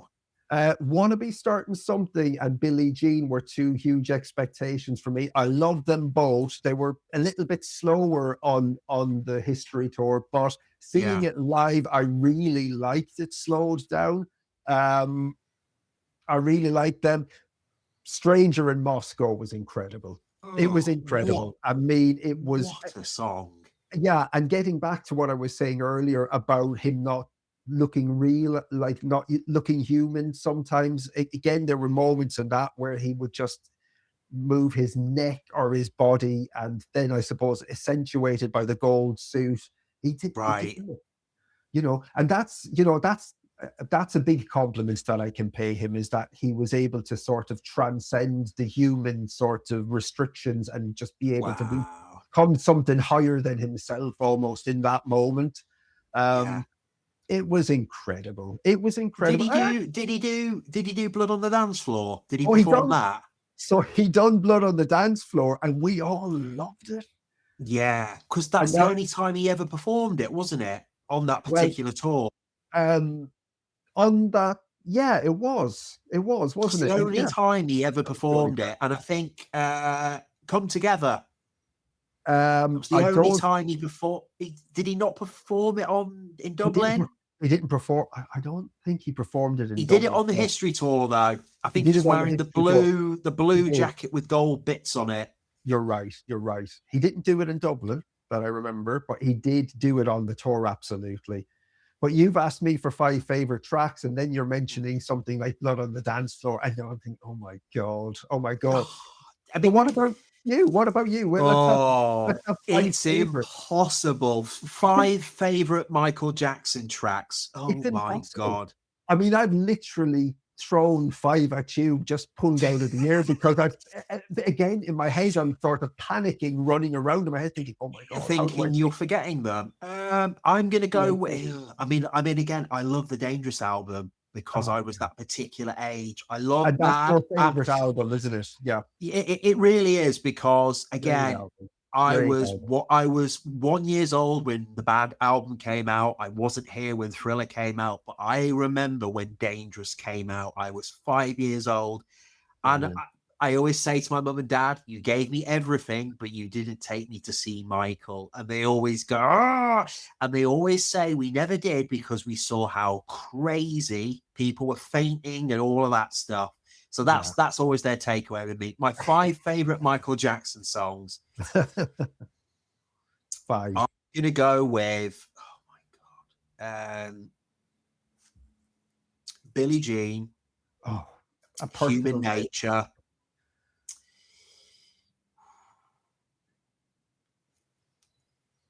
Want to be starting something, Smooth Criminal, and I'm gonna go with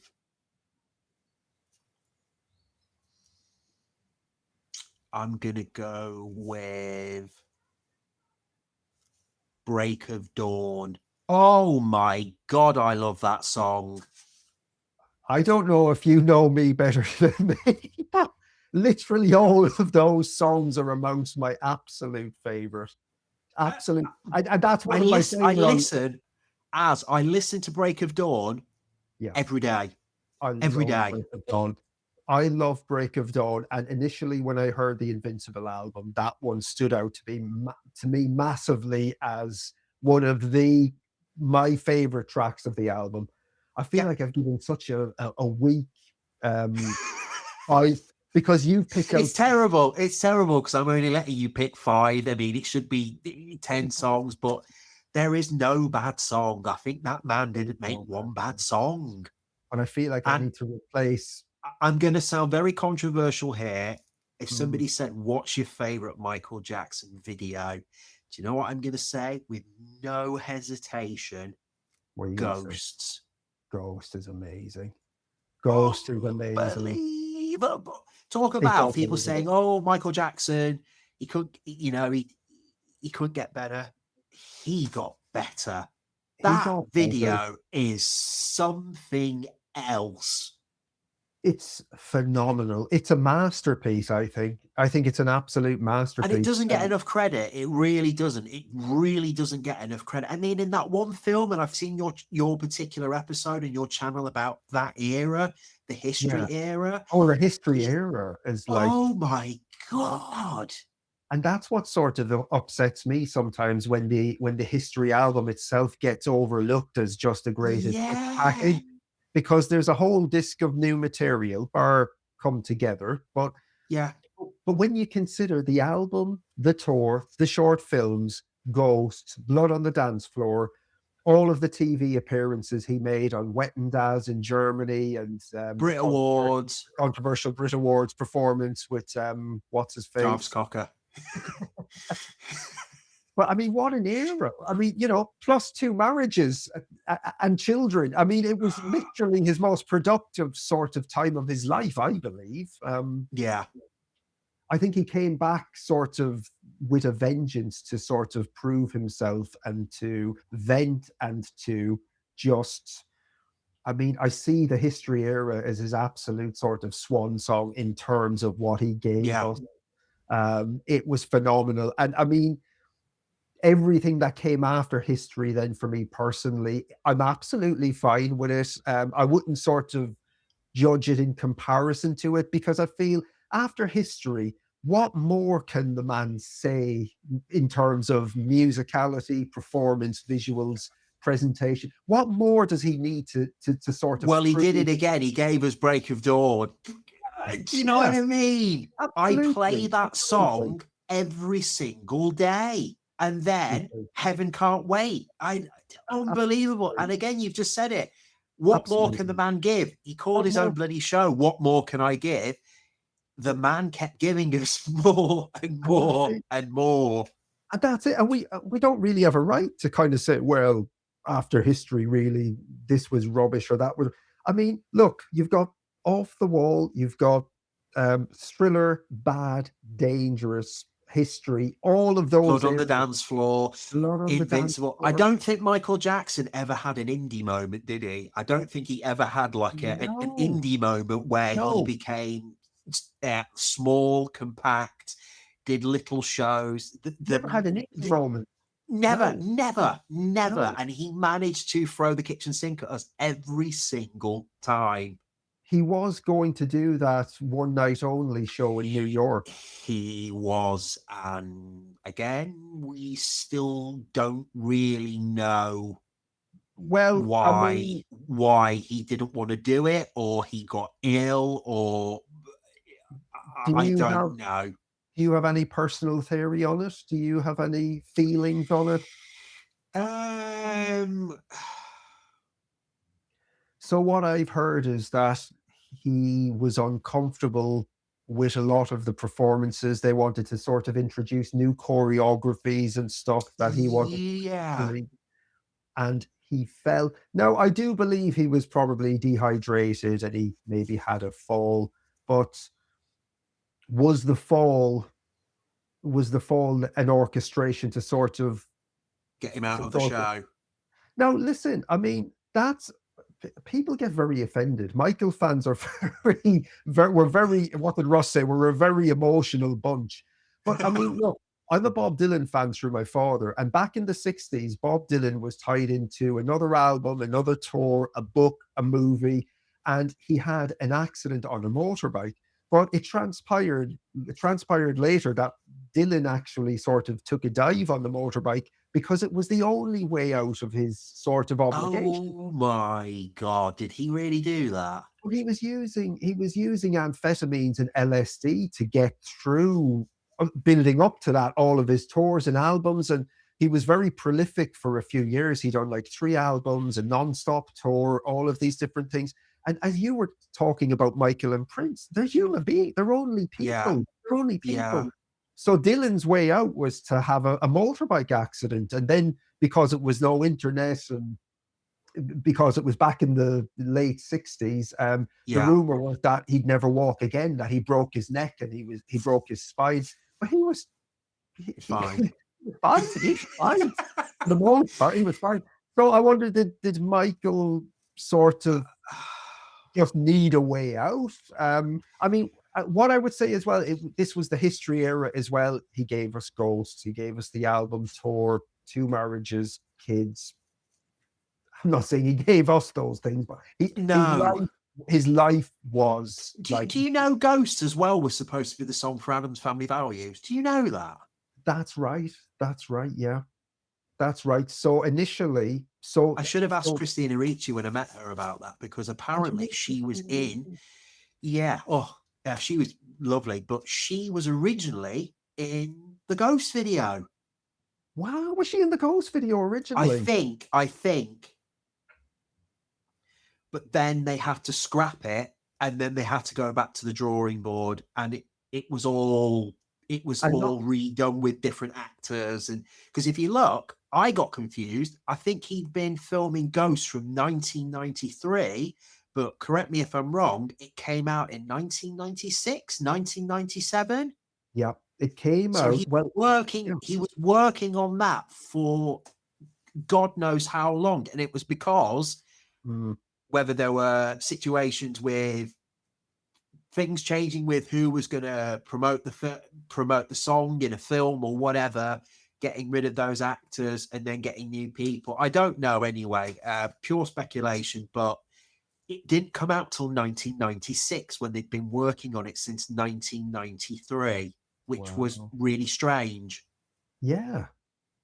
The strange thing about that, though, for me, Mike, is that in those days, 3 years felt like a long time, but in this current sort of timeline we're living in, 3 years feels like a few Just months.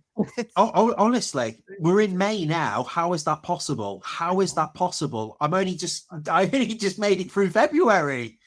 But do you remember what, like, when time felt sort of like a longer span of, I think so much is expected of people now. And again, like you said, as with phones, with phones and what you do on a daily basis, before you know it, you've got through the week. And that's it. And we don't know how to be bored anymore. We don't know how to be bored because we pick up the phone now and what do they call it? And we scroll and we're looking for when the next part 2 Michael Jackson film's coming out. Yeah. Absolutely. No, you wanted to ask more questions about, I think it was about Barack Obama or some of the people. Oh, okay. So let's touch on Barack Obama, because I'm really interested to hear about your experience with Will Smith as well, actually. Right. So, I mean, with Will Smith, this is quite an interesting story. And I think you've read the newspaper article, what actually happened. Did you read it? I couldn't access it. It was behind the paywall. Right. Yeah, right. I think I don't know what's happened there, but so basically we were supposed to go and meet him in London at the particular tour, the show that he was doing. I don't know what happened. So we were supposed to be there at a certain time, I think earlier in the day. We got there. Obviously, we were there to meet him, and they said, "Oh, that was previously." And we were going to meet him with a group of people at the time. Right. And obviously, me and my daughter levitated off the ground thinking, "Oh my God, what is going on here?" And God bless the guy who was part of Will Smith's team. Such a nice guy, Ben, such a nice guy. He said, obviously, I've got my daughter with me as well. He said, if you can get to the next show, you can spend time with Will on your own. Wow. I said, okay. Bearing in mind, I had to go to Paris like the next day at some daft time. Honestly, I thought, how the hell are we going to do this? So I said to my daughter, right, okay, we can go and meet Will on his own at this particular time, and then all the other people come in and join or whatever. So we spent some time with Will Smith, and he was the nicest person ever. He really, really was. And he was so sweet with my daughter. Got on the floor and was talking about Aladdin and all that stuff. And it was a really sweet moment. And he said something really, really sweet to me. He said, "You're a great dad." And I said, "Well, why is that?" He said, "Because I can tell you do every single thing with your daughter. You include her in every single thing that you do." And he said, that's what people should always do. And I did say, I said, thank you for that, Will. But it's so important making sure that moments are shared, not just on your own, but with other people, like what we're doing today. As it's such an important thing to do, to share great moments that make people very, very happy. And honestly, Will Smith was the nicest guy. He really, really was. And when did you meet him? With him, that was in Wolverhampton. So that was the last show that he was doing. So we had to get to. Was this recently? So this was in the late August of last year. So he had like one date left on his show, and obviously the guy who was in charge of his team said, you can come and meet him and everything, obviously because you missed meeting him on that particular day. But no, he was a really sweet guy. I can't imagine being at that level and everybody knowing your business. And I will say this: nobody's perfect. Nobody's perfect in this life. All you can do is learn from your mistakes. As long as you've done nothing horrendous in this world, at least you can have a second try in life. Do you know what I mean? And with Will Smith, he was the sweetest guy. He really, really was. As I like Will Smith. Obviously, I grew up watching Fresh Prince of Bel-Air. Oh, of course you would have been. Have memories of seeing Men in Black in the cinema. My wife Yeah. is absolutely obsessed with Will Smith and absolutely adores him. There was that moment with Chris Rock. Yeah. I mean, what was your sort of reaction to that whole sort of Chris Rock situation? Where were you with that? I mean, he was really. We never ever know. Right, I'll try and say this. We never ever know what's going on behind closed doors with people in hindsight. We never know, especially when people are married. We think we know, but we no. all we know is what we're presented and shown. And What we're presented with is, again, the assumption of this is the way it is, and this is how it is. And you never ever know what is going on with people behind closed doors. And it's like what I said. Just try and be kind to people. Absolutely. Because honest to God, you can only guess what's going on, but then there's really what's going on. You have no idea. And the greatest thing you can do in life is just try and be nice and put a smile on someone's face.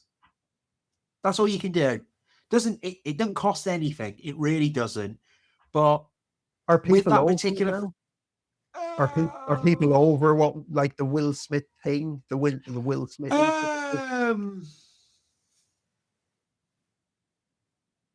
Or will there always be a faction of people? I think people are waiting for Will Smith to have a huge mammoth comeback.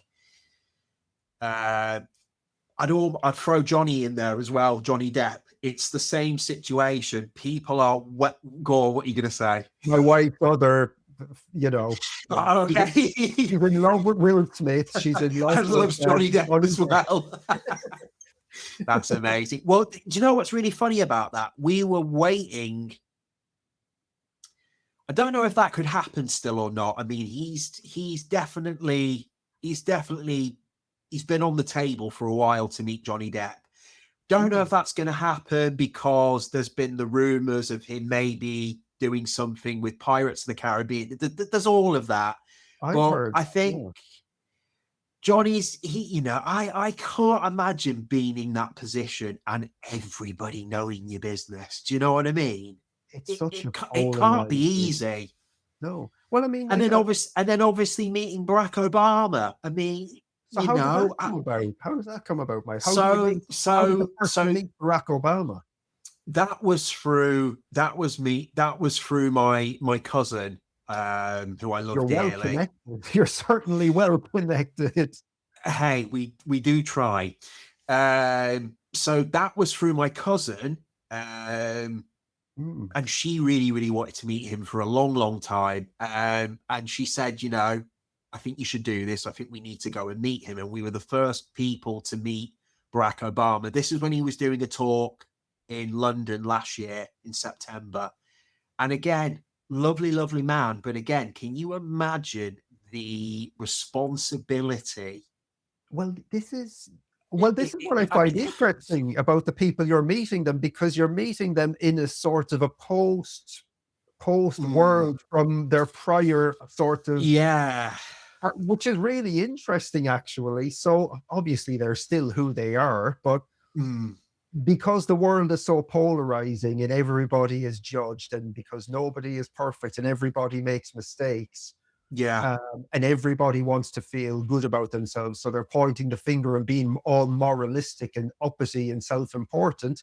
But at the end of the day, someone like Barack Obama as well, people forget he's just a guy. He's just a person.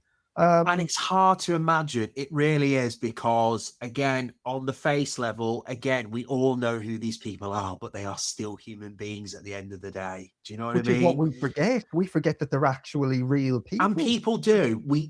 I myself, what you said earlier, if someone's so baked in your mind, it almost becomes fiction. It really does.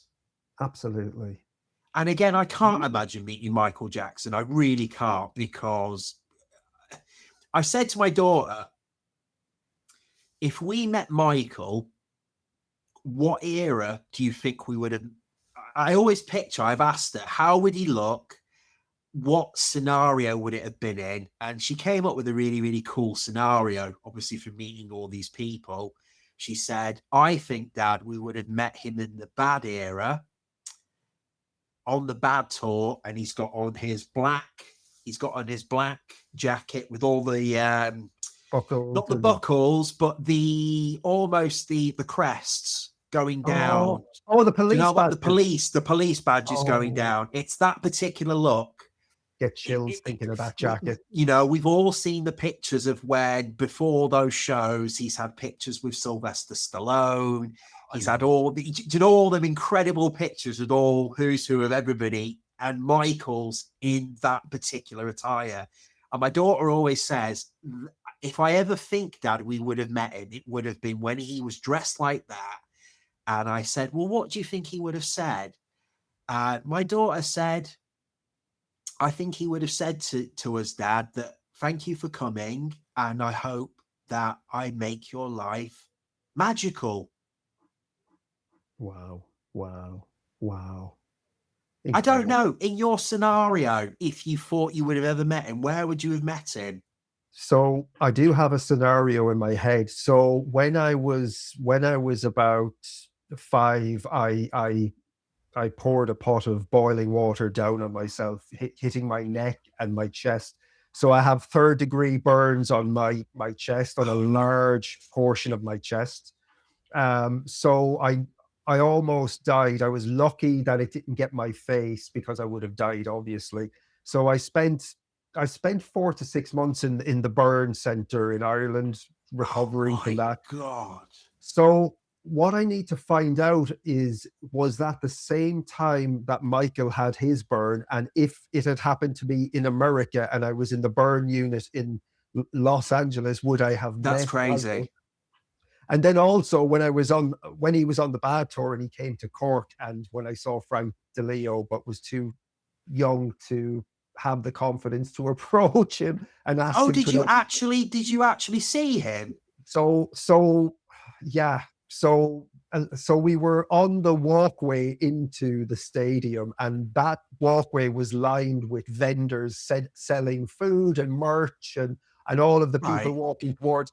So down that walkway came a limousine, and there was security guards on the beat, patrolling, watching the area, on patrol. And the blacked out window came down in the limousine, and it was this guy chomping on a big cigar, and I believe it was Frank DeLeo. Yeah. So it was like you could see the ponytail and the big cigar, and he's talking to the security guy on the road.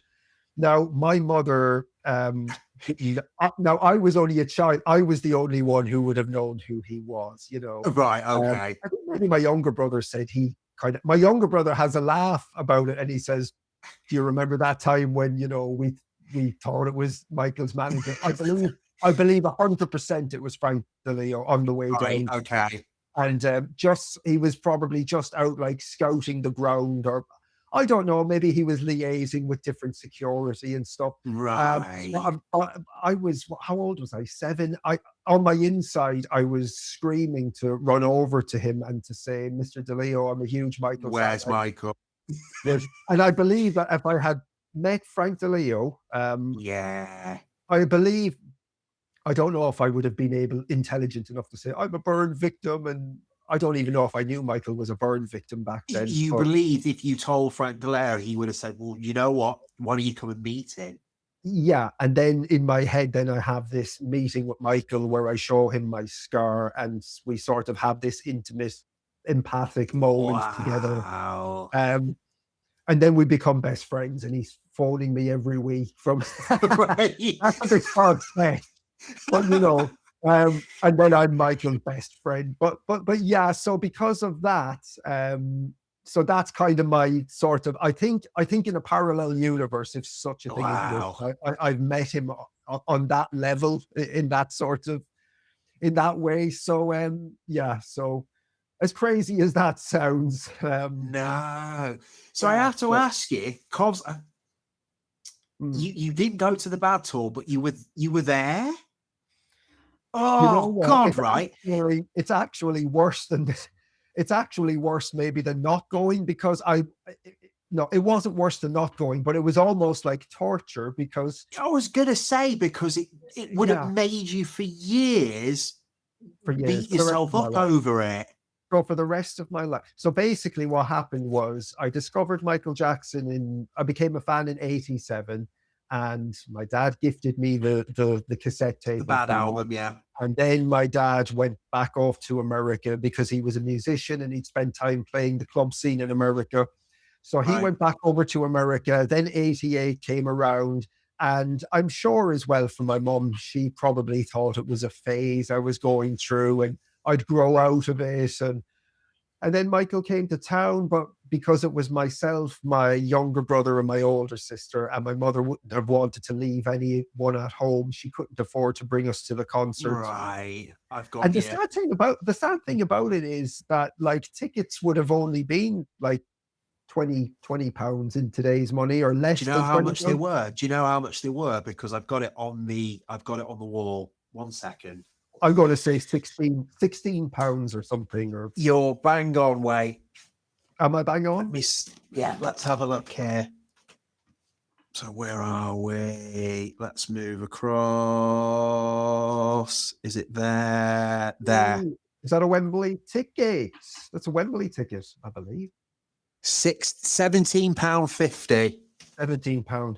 I mean, Mike, we're spending £17 on a coffee in this day and age. Actually, butter costs £5-6. Yeah. So people in that, now I know the economics is different back then, obviously in the 80s, but going to see Michael Jackson in that era for that kind of money. I mean, when you sort of match it up to today's money, and it's ridiculous. People are paying £500 to see Harry Styles in the upper tiers at the back, like not even good seats, you know. But you could see Michael for £17.50. Come on. You know, can you imagine seeing Michael Jackson on the bad? Well, can you imagine me outside the stadium? Crazy. The opportunity. If you had been with me, you would have spoken to the manager. You would have spoken to DeLeo. Absolutely, and I would have said, here is somebody that's gone through something very similar to Michael. Yeah, you know, and they would have gone, do you know what? Let's bring you through. Were you born in 88? You would have been what? No, so I was born in 86, and again, I think again, like what you've just said, the worst thing is, you know, he was my hero. He is my hero, and I would every day watch footage of obviously the Bad Tour, Man in the Mirror. I'd see all of the tour footage and everything. And I remember at the time when Dangerous came out, and again, I was only 5, right? It was, I have to at some point, and my dad always says this now, you are always going to meet his family. And I believe that, because I always thought as a kid, I would either see him live, which I didn't, which I still kick myself for. But at the same time, meeting Janet and obviously meeting his brothers has made up for that. And plus my daughter is here to experience that. Yeah. So in a weird way, it was always supposed to happen the way it did. So, and that's it. Destiny does have a way of bringing these things about, you know. So, and then obviously you, in your case, winding yourself up, going near the Bad Tour, you were always you were always going to see him live, and you did see him live, which is again, you know, you can't. Somebody says I saw Michael Jackson live. Well, that's it. There's no discussion there, because that is just something that one can never comprehend. Do you know what I mean? I am happy I got to see him live. I am, at the same time, I'm quite jealous of you meeting Janet, because I fancied Janet so much growing up in the 90s. It was soon as I popped up on the comments, and I knew you were gonna say something. It was amazing. You knew I was going to say something. As soon as I commented, I knew, and then all of a sudden you commented, yeah, because Janet was Janet was huge. She was huge. She was. And it was an out-of-body experience meeting her. It was, because in her own right, she's made it on her own. And it was unbelievable. It was unbelievable. Do you know what I was really shocked at? How tall they were. They were quite tall. Really? Well, I knew Jackie was quite tall, but are they all quite tall? All of them. I mean, I'm only 5'9", whatever, 5'8", but yeah, they were all quite tall. I'm your height. I'm about 5'8", I think.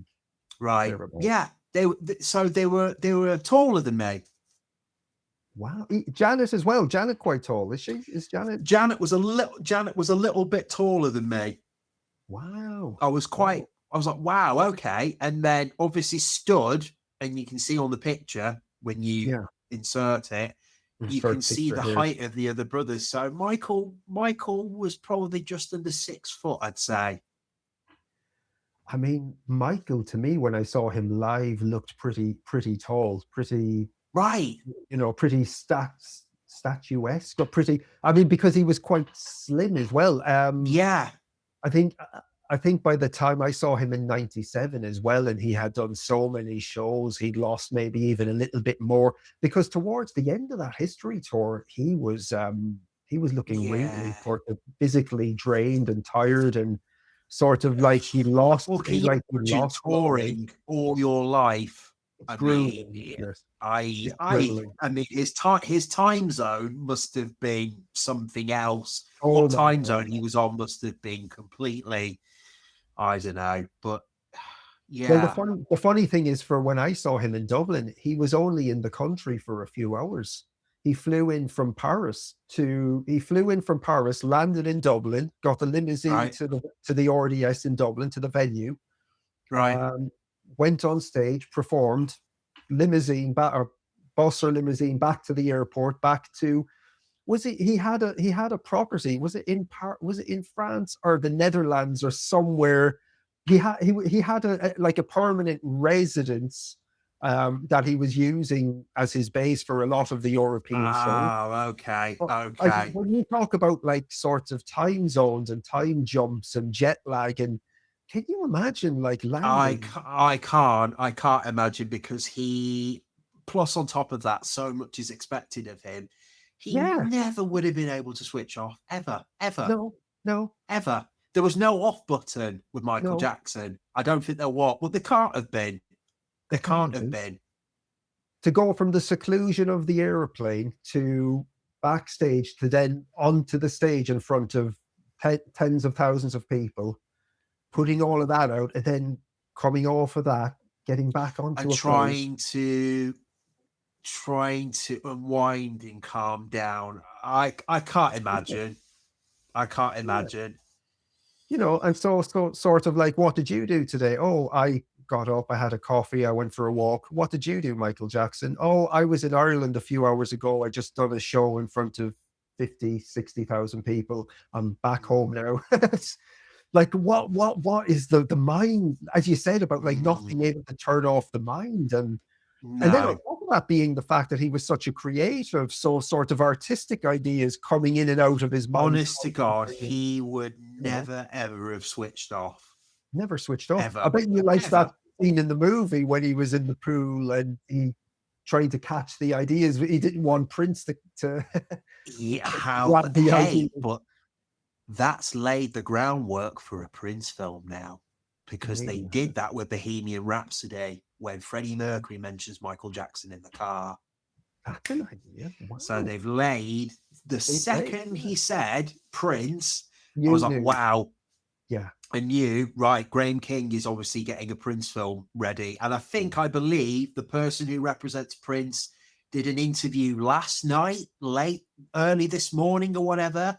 And there's a new Prince album coming out. And I believe there's a new Prince album, new tracks coming out this summer. And they were asking him, when's the biopic coming for Prince? And he said, I can't say anything right now. Wow, okay. So they have laid the groundwork with this Michael film already by mentioning Prince. Again, how the hell they're going to do that is again, it's going to be impossible. I don't, and that's it, you know. I mean, do they sort of go through everything strategically, or do they take an approach like the Michael movie has and sort of give us a sort of a? And I dare ask you, Az, what's your favourite 5 Prince songs? Oh my God Almighty! Okay, so obviously I love Adore from Sign of the Times. Love Adore.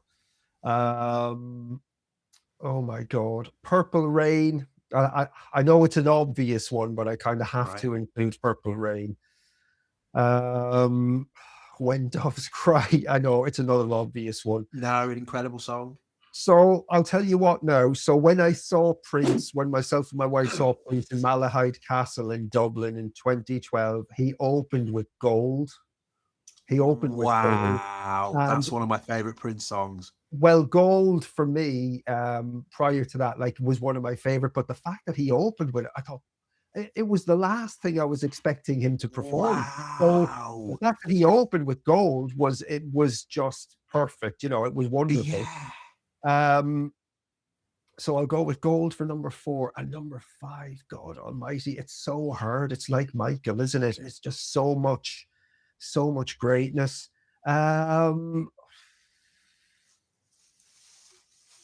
Oh God, let me think. I don't know. I'll go. Okay, for the sake of the discussion, you know what? Right, actually,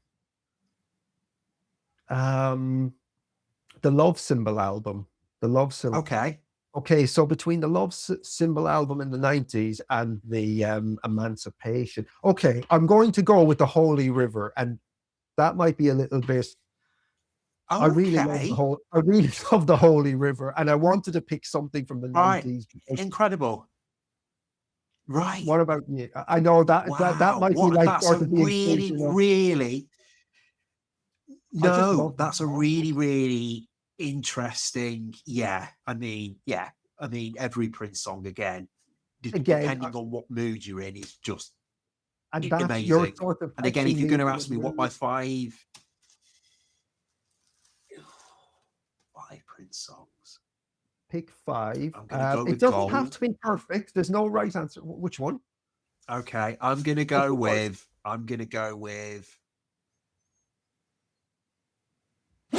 It's hard, man. It is really hard because there's so many songs coming at me now. I'm going to go with Let's Go Crazy. Great track. I'm going to go with Diamonds and Pearls. Oh, I'm going to go with 1999. And I'm going to go with, I don't know if you know a song, and it's the most haunting song of Prince, Solo, from the Come album. Solo. Yeah. Put that on in a room. Yeah. And in the dark, and listen to that song. It is haunting. Right. So that's a bit of a deep cut. Not necessarily a deep cut for Prince fans, I suppose, but it's just a deep cut. Solo. Yeah. You know, I haven't spent a whole lot of time with the Come album, and when I have listened to it, it's actually a really good album. It's incredible. How many did I do then? 3? Did I do 3 or 4? So you've done 1999, Solo. Let's Go Crazy. Let's Go Crazy. Was that it? I think that was it. I'm going to go with 2 more. It's tough. It is tough. I'm going to there are no wrong answers. No. Oh, and I said Gold, didn't I? Oh, you did say Gold. I did say Gold. So there's 1 more. I'm going to go with.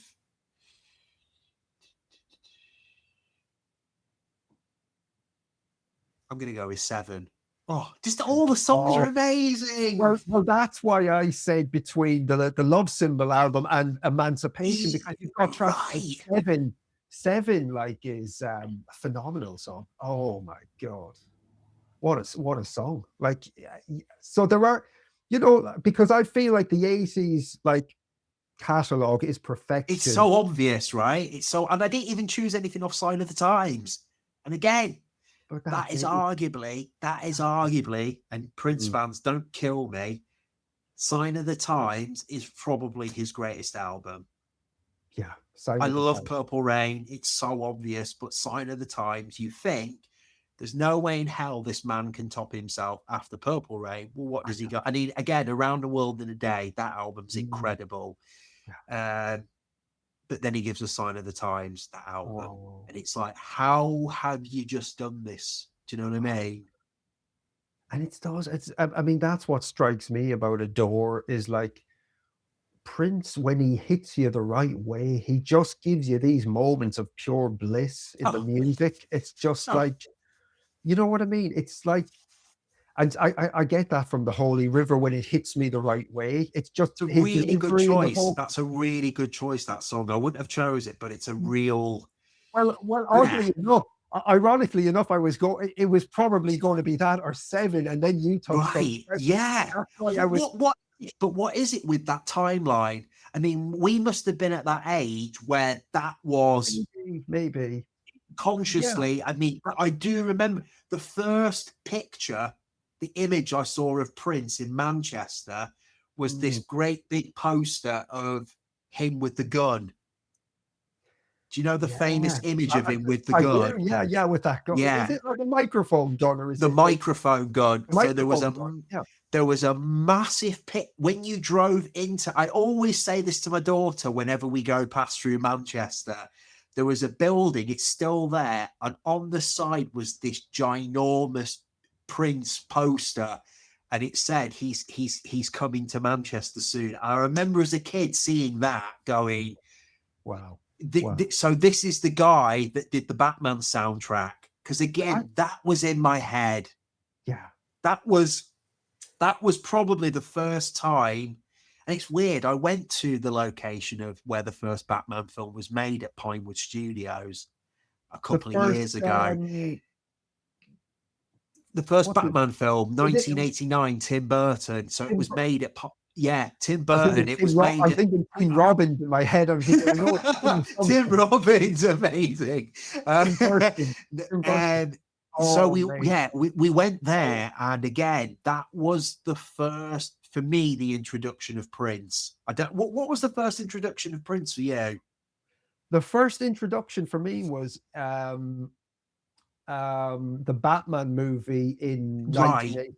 In Tim Burton Batman movie in 19. Well, I had seen one or two videos. The first time I was aware of him actually was the song Kiss and the video, because I remember seeing that on MTV quite a bit. Right. But then my brother was in like rock bands and heavy metal bands, and he was living in London. And at that time he was living in Brixton. But funnily enough, we were in the car driving down a road, and there was a big poster for Batman. And I think it was like just the Batman symbol, but then it said like original music by Prince something. And then the video was what was the video where he's dressed as the Joker? Bat Dance. Yeah. So that's kind of where I started becoming a little bit more interested. And again, it's the same time period. And again, you were mentioning the Love Symbol album. Going through from obviously it's that early 90s like introduction. So very interesting. Now I would have been very sort of secretive about my Prince fandom at the time, because I was very young and there was a lot of peer pressure, and the music that they were into was sort of more dance oriented. So I was very sort of private about my Prince fandom, because and this is the thing about being young, man. It's hard. It's difficult being young. And, you know, you talk about sort of living up to expectations, but when you're sort of an insecure youngster and your whole life depends on what the guy down the road thinks of you, it's bizarre. It's bizarre. Yeah, that's amazing. Become an adult and you can do whatever the hell you want then.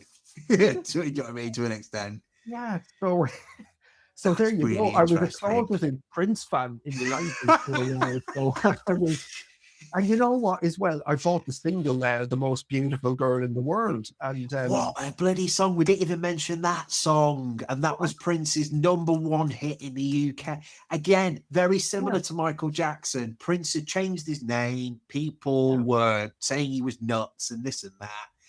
He went, oh, he's finished. And then he gave me that song, Beautiful Girl in the World. And it went straight to #1 in this country. Yeah.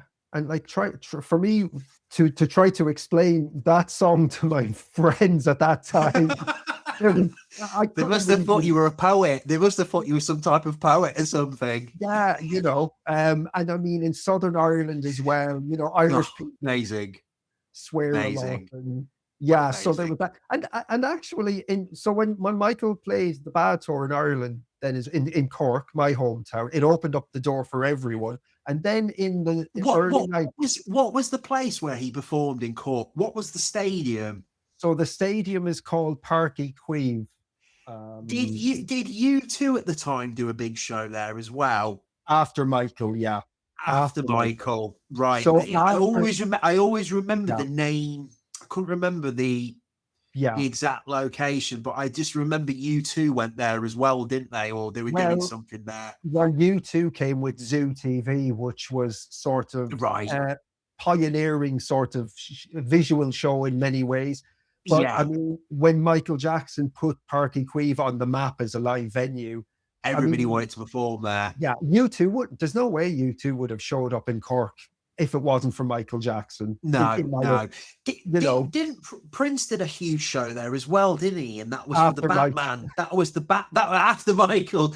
That was the Batman era, wasn't it? There's the famous footage on YouTube. Prince is getting off the plane in Ireland. Yeah. And he gets in his car, but then he makes, and it's a very un-Prince thing to do. He gets the car to stop in front of the fans and he just pops his head out and then he disappears. Yeah. Have you seen that footage? I've seen it, but I had to, funnily enough, I've not seen that, like, probably for maybe, I don't know, maybe 20 years. I don't know how. Right. So 1980. So that footage was from, like, obviously 1989, I think it was the new tour. It was the new tour, 1990 or 8. I think it was 1990. Oh, I want to say it was the Love Sexy tour, but it was the Batman album, and it was the later 1990 leg. Right, yeah. Prince did so many. He toured every bloody year. It's really hard to keep up with it.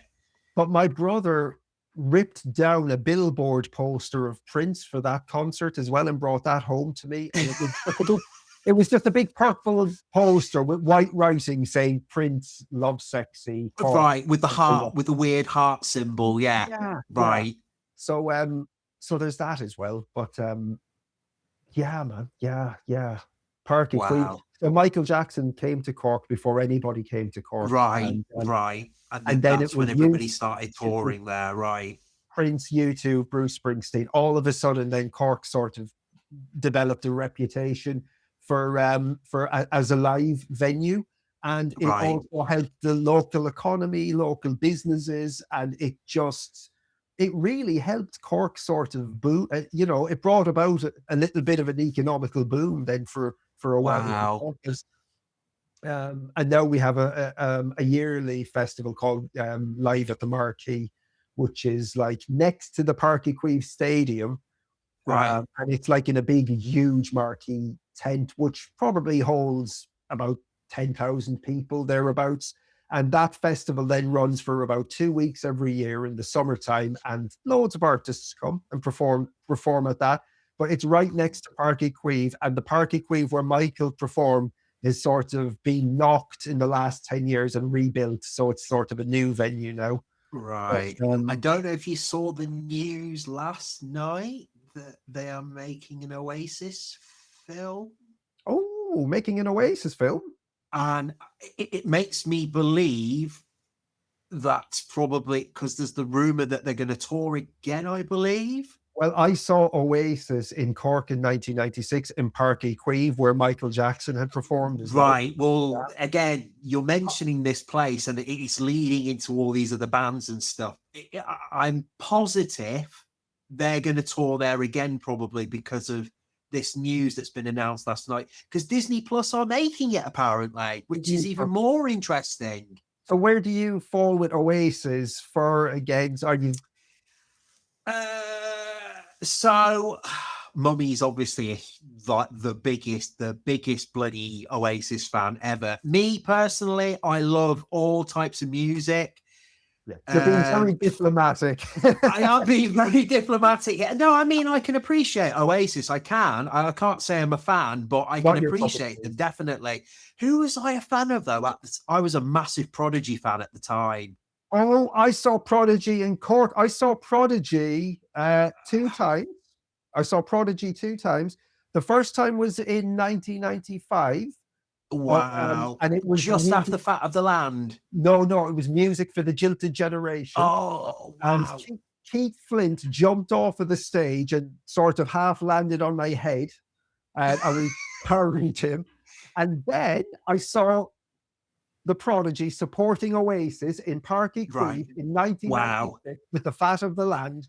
And they came on with Smack My Bitch Up. Yes, it rocks the stadium. Yeah, wow. And I mean, like, it was a sea of people. A sea of just madness. And I gotta be honest with you as well, they were better than Oasis. Oasis, for me, honestly, you know, I mean, hey, music is music, but I was the biggest Prodigy fan.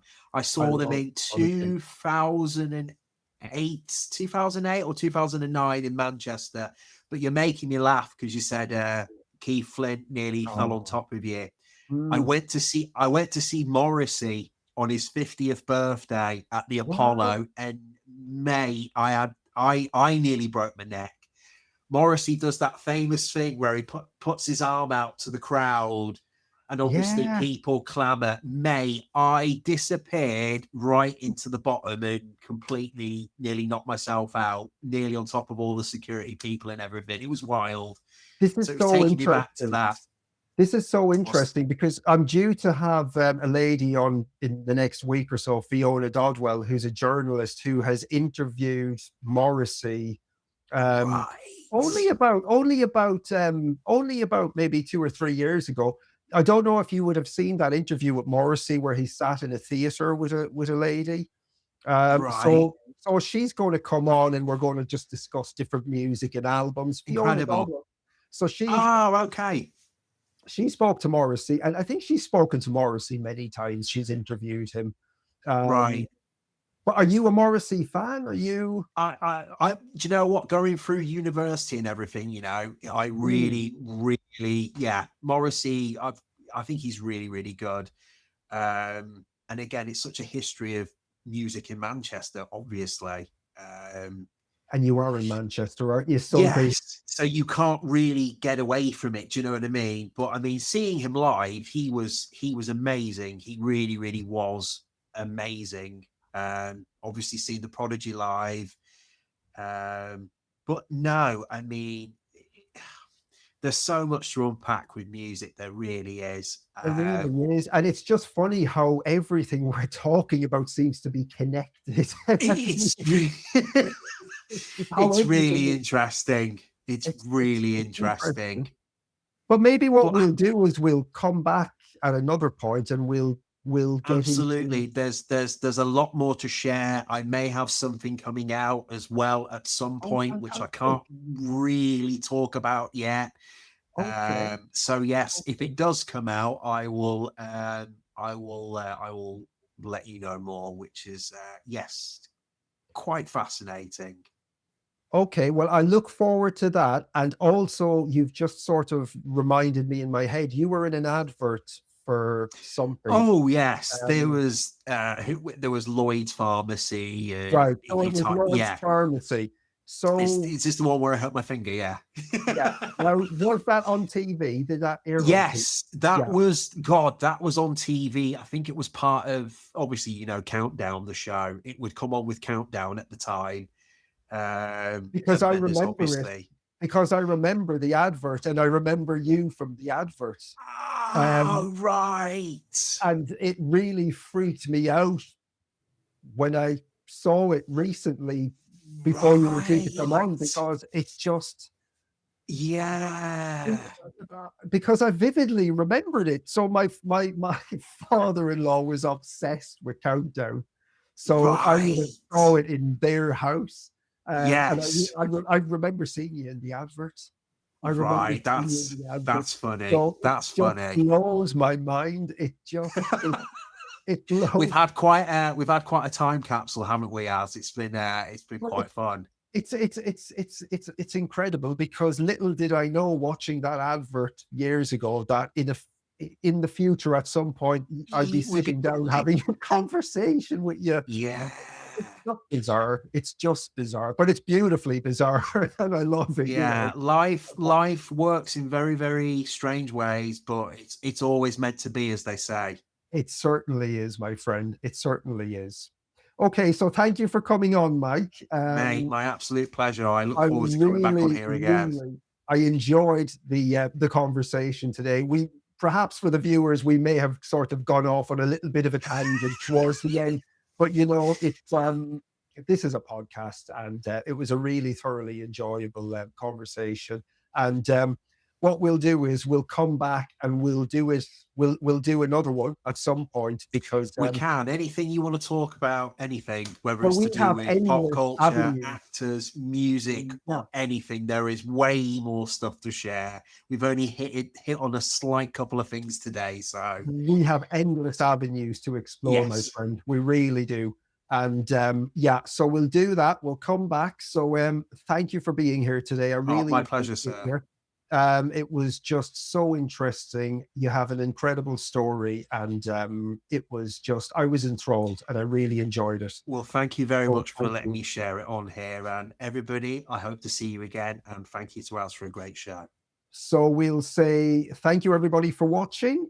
Stay tuned. Please like and subscribe. I best find that thank you, banner everybody, somewhere. So thank you ever so much. Where's me? Oh yeah, I just have to hit this button just to pop up there.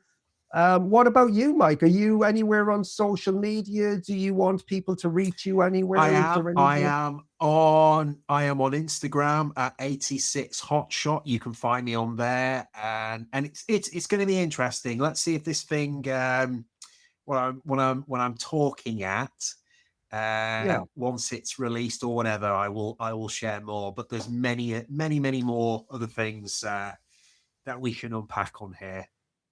Fantastic. Well, I really look forward to it. Thank you, everybody, for watching, and I'll see you again. And we will see Mike soon in the near future. Great. Thank you very much, Sam. Thank you ever so much, guys. Bye. Bye, everybody. Thanks.